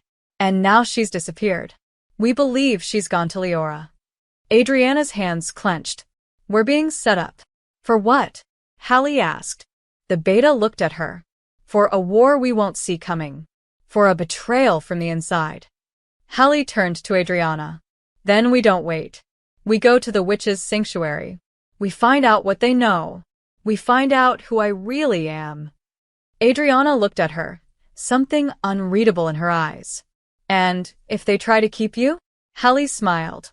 Then they'll find out what it means to try and cage a storm. The journey to the witch's sanctuary began before dawn, when the mist still clung to the earth like breath that refused to vanish. Hallie stood at the edge of the trail, a satchel slung over her shoulder, her cloak lined with runes, and the pendant her mother left swinging like a heartbeat against her chest. Adriana stood in front of her, her jaw set, her eyes unreadable under the gray sky. "You're not going alone," she said. "You can't." "I have to," Hallie answered, brushing her knuckles along Adriana's cheek. "They won't open the gates if I bring anyone. This is their law." "Their law doesn't protect you." "Neither does waiting," Hallie said. "But if anything happens, I need you to hold Elkridge. Hold us. I need to know we're protected." Adriana exhaled sharply, her shoulders tense. "I hate this." Hallie smiled softly. "I know, but you trust me." "I trust you. I don't trust them." "Good," Hallie said. "Then you'll be ready if they try anything." She leaned in and kissed Adriana, slow and full of promise. Then she turned and walked into the forest alone. The path to the sanctuary was not marked by signs or symbols. It was marked by memory, by bloodline, by invitation. The trees thickened as she walked, the light above her dimming, not with time, but with enchantment. She passed through veils of mist that tasted like sage and salt, through fields where nothing grew except white flowers that shimmered when touched. Her magic stirred with every step, not rising in warning, but humming in recognition. The sanctuary did not appear, it unfolded. A cliffside temple hidden between two mountains, carved from ancient stone, surrounded by waterfalls that moved in unnatural silence. At the gate stood two witches in robes woven with gold thread and obsidian beads. They did not speak. They did not question. They simply turned and let her in. The inside was hollow and grand, a cathedral built into rock, its walls pulsing faintly with magic, so old it felt like it breathed. There were no guards, no chains, just presence, eyes watching from every shadow. Hallie followed the path until it opened into a circular chamber lit by floating crystal orbs, each one containing a flickering memory. In the center stood a woman with silver-white hair braided into a crown. Her robe was deep blue, her skin like sun-warmed stone, her expression unreadable. "You are Hallie," the woman said, not asking. "Yes. Daughter of Chorus, granddaughter of Elareth. You carry the wolf and the wind." "I carry myself," Hallie corrected. The woman smiled slightly. "Spoken like your mother." She gestured to the seat across from her. "Sit." Hallie sat, spine straight, palms steady. "Why did you call me?" "Because you've crossed a threshold. Power like yours has not awakened in over a century. And when it did then, it was dangerous." "To whom?" Hallie asked. "To the balance." "You mean to the control?" The woman tilted her head. "You don't fear us." "I've faced worse than words and robes." The other witches stepped forward now. 6 in total, forming a circle around her. One, with copper curls and storm-gray eyes, spoke next. "The bond with the Alpha Queen has complicated things." "Complicated what?" Hallie asked. "Your evolution," another added. "When power awakens, it either roots or rots. The bond you share ties your magic to her. It dilutes it." "No," Hallie said, her voice firm. "It strengthens it." "Emotion clouds clarity," the silver-haired leader replied. "Your love makes you vulnerable. My love makes me anchored." "Then choose," the elder said. "Stay here. Train. Ascend. Become what you were meant to be." Hallie's breath caught. "And if I refuse?" "Then you must sever the bond." Silence dropped like a blade. "You want me to break my bond with Adriana? If you stay with her, your power will always be half. Your legacy will remain earthbound. But if you release her, you will become legend." Hallie stood. "I didn't come here to become legend. I came here to understand what I am." "And now you know," the woman said. "You are rare. You are singular. You are dangerous. And you are being hunted because of all of it. Then let them hunt me. But I won't become like you, cut off, cold, alone." "Love is not the enemy," another witch said. "But it is a distraction." "To you maybe," Hallie said. "But my bond with Adriana is the only reason I survived." You were not summoned to speak romance, the elder snapped. You were summoned to decide. Then I decide, Hallie said, stepping back from the circle. I choose her. I choose us. Whatever comes with it. The orbs above dimmed. The room pulsed once, magic heavy, dissatisfied. You have turned your back on your ascension. No, Hallie said. I've turned my back on your rules. The elder stepped forward, eyes narrowed. Then the protection of the sanctuary is no longer yours. You leave here with no shield. Then I'll be my own shield. Hallie turned and walked out. She didn't run. She didn't hide. She felt the spells fade from her skin like warmth bleeding out into the cold. She felt the magic of the sanctuary recoil, pushing her out. But her voice remained. Her power remained. Because it was hers, not theirs. She emerged from the forest after nightfall, her cloak torn, her heart steady. Adriana was waiting. She didn't speak, just grabbed Hallie by the shoulders and pulled her into her arms. Hallie let out a shaky breath against her neck. They gave me a choice. I know, Adriana whispered. You chose me. Every time. They held each other like something holy. And above them, the moon rose full again, not judging, witnessing. The wind had changed. Hallie could feel it in the marrow of her bones, like a string pulled tight just beneath her skin. The air carried more than autumn's chill. It carried tension. Unspeakable. Heavy. Inevitable. Word of her choice had reached even the farthest corners of the continent faster than any raven could fly. The sanctuary had stayed silent, but silence was its own kind of answer. Everyone knew. Hallie had turned her back on ascension, refused the golden path of legacy, and instead chosen love, chosen Adriana. Some called her foolish. Others called her dangerous. But all of them had started watching her differently. Especially Leora. She hadn't shown herself publicly since the gathering. Not a single threat, not a whisper of movement. But that kind of stillness wasn't peace, it was calculation. And Hallie knew it. Adriana did too. That morning, Hallie stood at the large window of the Alpha Queen's estate, watching the wind tug at the last golden leaves. Her reflection stared back at her, steadier than it had ever been. Power hummed faintly beneath her skin, not like a storm anymore, but like a current she'd learned to live with. Not tame. Just owned. Behind her, Adriana entered the room with measured steps, a sealed letter in hand. It's from Leora. Hallie turned, instantly alert. What does she want? Adriana handed over the letter without speaking. Hallie unfolded it carefully. The paper smelled faintly of lavender and rot. The handwriting was fluid, mockingly elegant. To the Queen and her chosen silence, you've made your love very loud. Let's see how loud it stays when fire comes for it. You're invited to parley. Neutral ground. 1 week. You know the place. Come alone, or don't come at all. Hallie folded the letter again. She's baiting us. Of course she is, Adriana said. But she wouldn't risk an open move unless she had something to offer, or someone to threaten. Hallie's voice dropped. Talus. The traitor who had vanished. Who knew their movements, their defenses, their patterns. She's alive, Adriana said. We confirmed it. Captured. Being used. Hallie's fingers curled into fists. She's drawing us in. Using the one thing she thinks we can't ignore. She's right, Adriana said.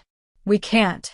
The meeting location was an abandoned fortress carved into a hillside, once a seat of power for mountain packs, now buried in ivy and forgotten oaths. Hallie had been there once, long ago, as a child. It was where her mother had first told her, your silence can protect you. Now, she would return with a different truth. Your voice can burn empires. Adriana and Hallie didn't go alone. They brought a small circle of trusted guards, wolves and witches alike, hidden in the perimeter. They made no dramatic entrance, no declaration. They walked through the dead vines like ghosts returning to where they had once been buried. Leora waited in the courtyard, draped in black, a thin smile stretched across her lips. Behind her knelt Talus, bloodied, barely conscious, Magic suppressors locked around her wrists. You came, Leora said. I'm honored. Adriana stepped forward. Release her. Of course, Leora said, gesturing lazily. One of her guards stepped forward to unlock the cuffs, but not fully. The moment the restraints loosened, Talus screamed. Not words. Magic. Her body convulsed as light surged through the cuffs, an enchantment, a trap, something dark designed to destroy. Hallie reacted instantly. Her hands flared with magic, burning through the space between them, slicing the restraints from Talus's wrists in a flash of gold and blue. The impact knocked Hallie to her knees. Adriana caught her before she hit the ground. It's a message, Hallie gasped. She wanted to show us. She doesn't need to kill us herself. She just needs to make us choose. And what have you chosen? Leora asked, her voice carrying like poisoned silk. To come here. To show your soft underbelly. To save a traitor who gave you away. Hallie stood, slow but steady. We're not here because we're weak. We're here because we don't abandon our people. Even the ones who betrayed you? Especially them, Hallie said. Because mercy doesn't make us foolish. It makes us stronger than you. Leora's eyes narrowed. You'll regret that. Maybe, Adriana said, her voice like steel. But not today. Hallie extended her magic again, wrapping it gently around Talus, lifting her unconscious form into the air and into the arms of a waiting guard. Then she stepped forward, toe-to-toe with Leora.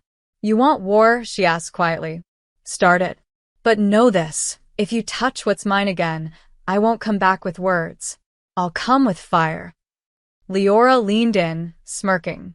Then burn. Hallie didn't flinch. I already did. And I survived. The queen and her mate turned and walked away without another word. They didn't run. They didn't look back.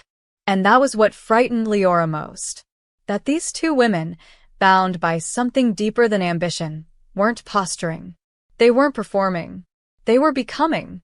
Back at the estate, Talus was taken to the infirmary under tight guard. Hallie stood outside the chamber for a long time, her fingers pressed to the doorframe, her shoulders tense. You blame her, Adriana said quietly. Hallie didn't look away. She gave me up, and you still saved her. Because I had to. Adriana stepped closer. Because that's who you are. Hallie turned, her face unreadable. I don't want to be used again, Adriana. Not by anyone. Not by power. Not by memory. Not by love. Then don't be, Adriana said. But don't let fear turn you into someone you don't recognize.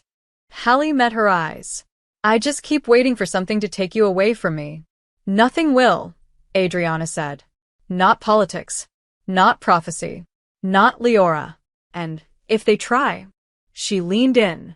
Then I will burn with you. Hallie smiled for the first time that day, something fragile but real. Then let's start the fire. The wind had a taste now. Metallic. Inevitable. Like a storm breathing through the teeth of the mountains, hungry for the moment it would be unleashed. Hallie stood at the edge of the overlook behind Adriana's estate, eyes locked on the horizon as black clouds gathered. But it wasn't rain that approached, it was war. Inside the war room, maps were being unrolled, scouts reporting back, alliances being tested like rope pulled to the point of snapping. The packs in the north had offered their neutrality, which was a coward's way of waiting to see who would bleed first. The southern witches had sent word that they'd stand with Hallie, but only if she bound herself to their coven's ancestral magic. A leash by another name. Adriana had spent the morning refusing every offer that came with conditions, burning every letter that asked for Hallie's compliance in exchange for support. They want your power, Adriana said. But only if they can own it. Hallie didn't look away from the storm. Then they'll never have it. The sun never rose that day. It simply faded. Light dulled, and the air grew so still the birds stopped singing. Hallie walked barefoot into the forest, not to run, not to escape, but to remember. She traced the edges of her past like a map, the creek where she used to whisper secrets to the moon, the tree roots where she'd buried her voice, the clearing where she'd first kissed the girl who would break her. And then she kept walking. Deeper. Past memory. Past pain. Until the trees thinned and the rocks grew sharp and the wind howled names she did not recognize. She was being called. Not by anyone living. By the power she hadn't touched yet. The part of herself that wasn't wolf, wasn't witch, was something older. The ground cracked beneath her feet and revealed a narrow ravine, pulsing with light only she could see. She stepped inside without hesitation. It wasn't a place. It was a memory that had become real. In the center stood a circle of stones, each one etched with runes from a language no tongue spoke anymore. In the middle, a mirror pool, its surface glowing like starlight trapped in water. "You're not ready," a voice said behind her. She turned. A woman stood there. Not a spirit. Not a hallucination. Herself, but older. Wilder. Wearing her face and none of her fear. "Who are you?" Hallie asked. "Who you'll become. If you survive." "If you don't tame storms," the other Hallie said. "You become one. Or you're destroyed by it." "What is this place?" "This is where our bloodline was born. Before wolves. Before witches. Before names." "Why now?" "Because the war you're walking into won't be one with teeth or spells. It'll be one with truth. And you haven't spoken yours yet." "I have. Not all of it." Hallie stepped forward. "Then show me." The woman smiled. "Step into the pool." Hallie did. The water didn't ripple, it opened. She sank, not into wetness, but into memory. Her mother giving birth in silence. Her grandmother burning letters she was never allowed to read. Her great-grandmother screaming during a ritual no one finished. Her lineage was not just pain, it was a choice. Over and over again, women choosing silence to survive. But Hallie wasn't surviving anymore. She was becoming. She rose from the pool breathless, her body humming with something sharp and clean and ancient. Her eyes burned silver. Her veins pulsed with lightning. She wasn't just a hybrid. She was a convergence. The woman was gone. But her voice remained. "Now you know." Hallie returned to the estate just before nightfall. Adriana met her at the door, breath caught in her throat at the sight of her. "Something changed," she whispered. "Everything did," Hallie said. "I touched the beginning. And it didn't break me." Hallie walked into the war room, and every eye turned. Not out of respect. Out of instinct. She didn't speak. She didn't need to. Her presence had shifted. Something in her magic now hummed at a higher frequency. Wild. Uncontainable. When she touched the table, the maps curled slightly, like the paper recognized her as something that could command wind, flame, storm. "What happened?" one of Adriana's generals asked. "I remembered who I am," Hallie said. "And it's time everyone else does too." That night, an unexpected ally arrived. Camber Vale, High Witch of the Broken Vale Coven. A former rival. Known for her brutal magic and political indifference. She entered with no guards, no grand gestures, only a single sentence. "I saw your echo on the wind," she said to Hallie. "And I've come to fight beside you." "Why?" Adriana asked. Camber looked at Hallie. "Because she's not just a woman. Not just a witch. Not just a wolf. She's the first of something new. And if she wins, we all do." Adriana's jaw tensed. "Or if she dies?" Camber's smile was grim. "Then we all burn." Hallie didn't flinch. "Then we don't lose." The room fell silent. Outside, the storm finally reached them. Thunder cracked like bones snapping. But it wasn't chaos anymore. It was rhythm. A drumbeat. A calling. A warning. Hallie stood in front of the window, hair whipping in the wind, eyes glowing silver. "She's going to strike soon," Adriana said. "She thinks we're still waiting." "We're not," Hallie said. "We're rising." The storm held her name. And this time, Hallie held back. The night of the final battle began with silence.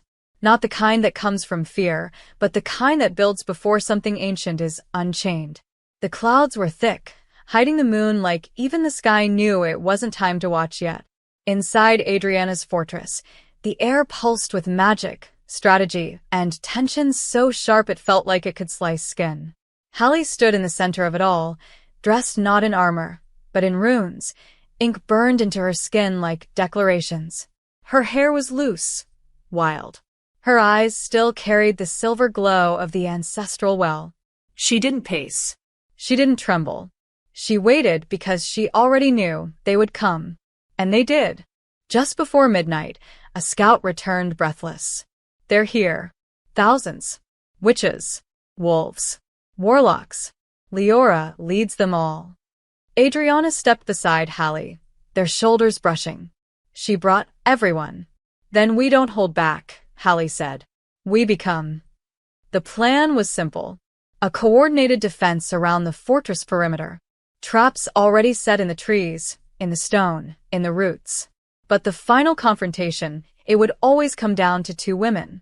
And one war that had waited centuries. The first wave hit like thunder.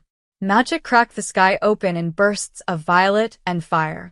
Wolves tore through the outer field, met by Adriana's soldiers in brutal clashes of fang and claw. Hallie stood at the front gate, unmoved, hands glowing, hair lifting in the wind. Her power stretched in a wide arc of invisible pressure, holding back the deadliest spells, shielding the wounded, pulling fallen witches back from death's edge. But she wasn't here to be a wall. She was here to be a storm. Leora finally stepped through the chaos, unscathed, smiling, dressed in black layered with red, her crown twisted like thorns. So, she said, her voice echoing, the girl who went silent now wants to be heard? Hallie didn't blink. I was never silent. I was listening. To what? Leora mocked. Ghosts? Lovers? Lies. To the part of me you were always afraid of. Leora laughed.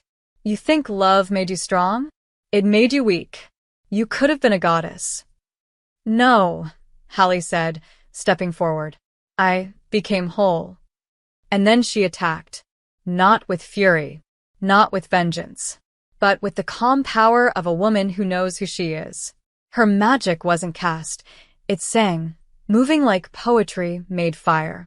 Leora met her in full force, and the battlefield around them scattered as the two forces collided. Lightning carved through stone. Spells cracked the air open. Wolves circled, watching. Witches gasped as the ground trembled with every blow. Hallie held her own more than that. She pushed Leora back. Again. And again. But the older witch was clever. Pull. She twisted her magic into illusions, creating images of Hallie's worst memories, her ex's betrayal, her mother's silence, the day she lost her voice. Hallie faltered. Just for a second. And Leora struck. A blast of dark fire hit Hallie in the chest, throwing her back into the dirt. Blood filled her mouth. The world tilted. Adriana screamed her name. Leora lifted her hand for the killing blow. And Hallie howled. The sound tore through the night like a blade. It wasn't human. It wasn't wolf. It was everything. Every scream she had swallowed. Every word she had never been allowed to say. Every truth. The battlefield froze. The fire around her didn't consume. It shifted, glowing gold and silver. Hallie stood again. Broken. Bleeding. Becoming. You want silence? She said, voice echoing through every bone of every creature present. Then let me end yours. She raised both hands, and the runes on her arms lit like constellations. The air buckled. Leora tried to counter, but it was too late. Hallie's magic didn't strike her. It unmade her. Layer by layer, illusion by illusion, lie by lie, until only the core remained. A woman who had once been a girl terrified of losing control. You don't need to die, Hallie whispered. You just need to stop. Leora fell to her knees, her magic ripped from her like breath. And then silence. But not fear. Peace. The rest of the army dropped their weapons. Some wept. Some howled. But none dared step forward. Adriana ran to Hallie, catching her before she collapsed. You did it, she breathed.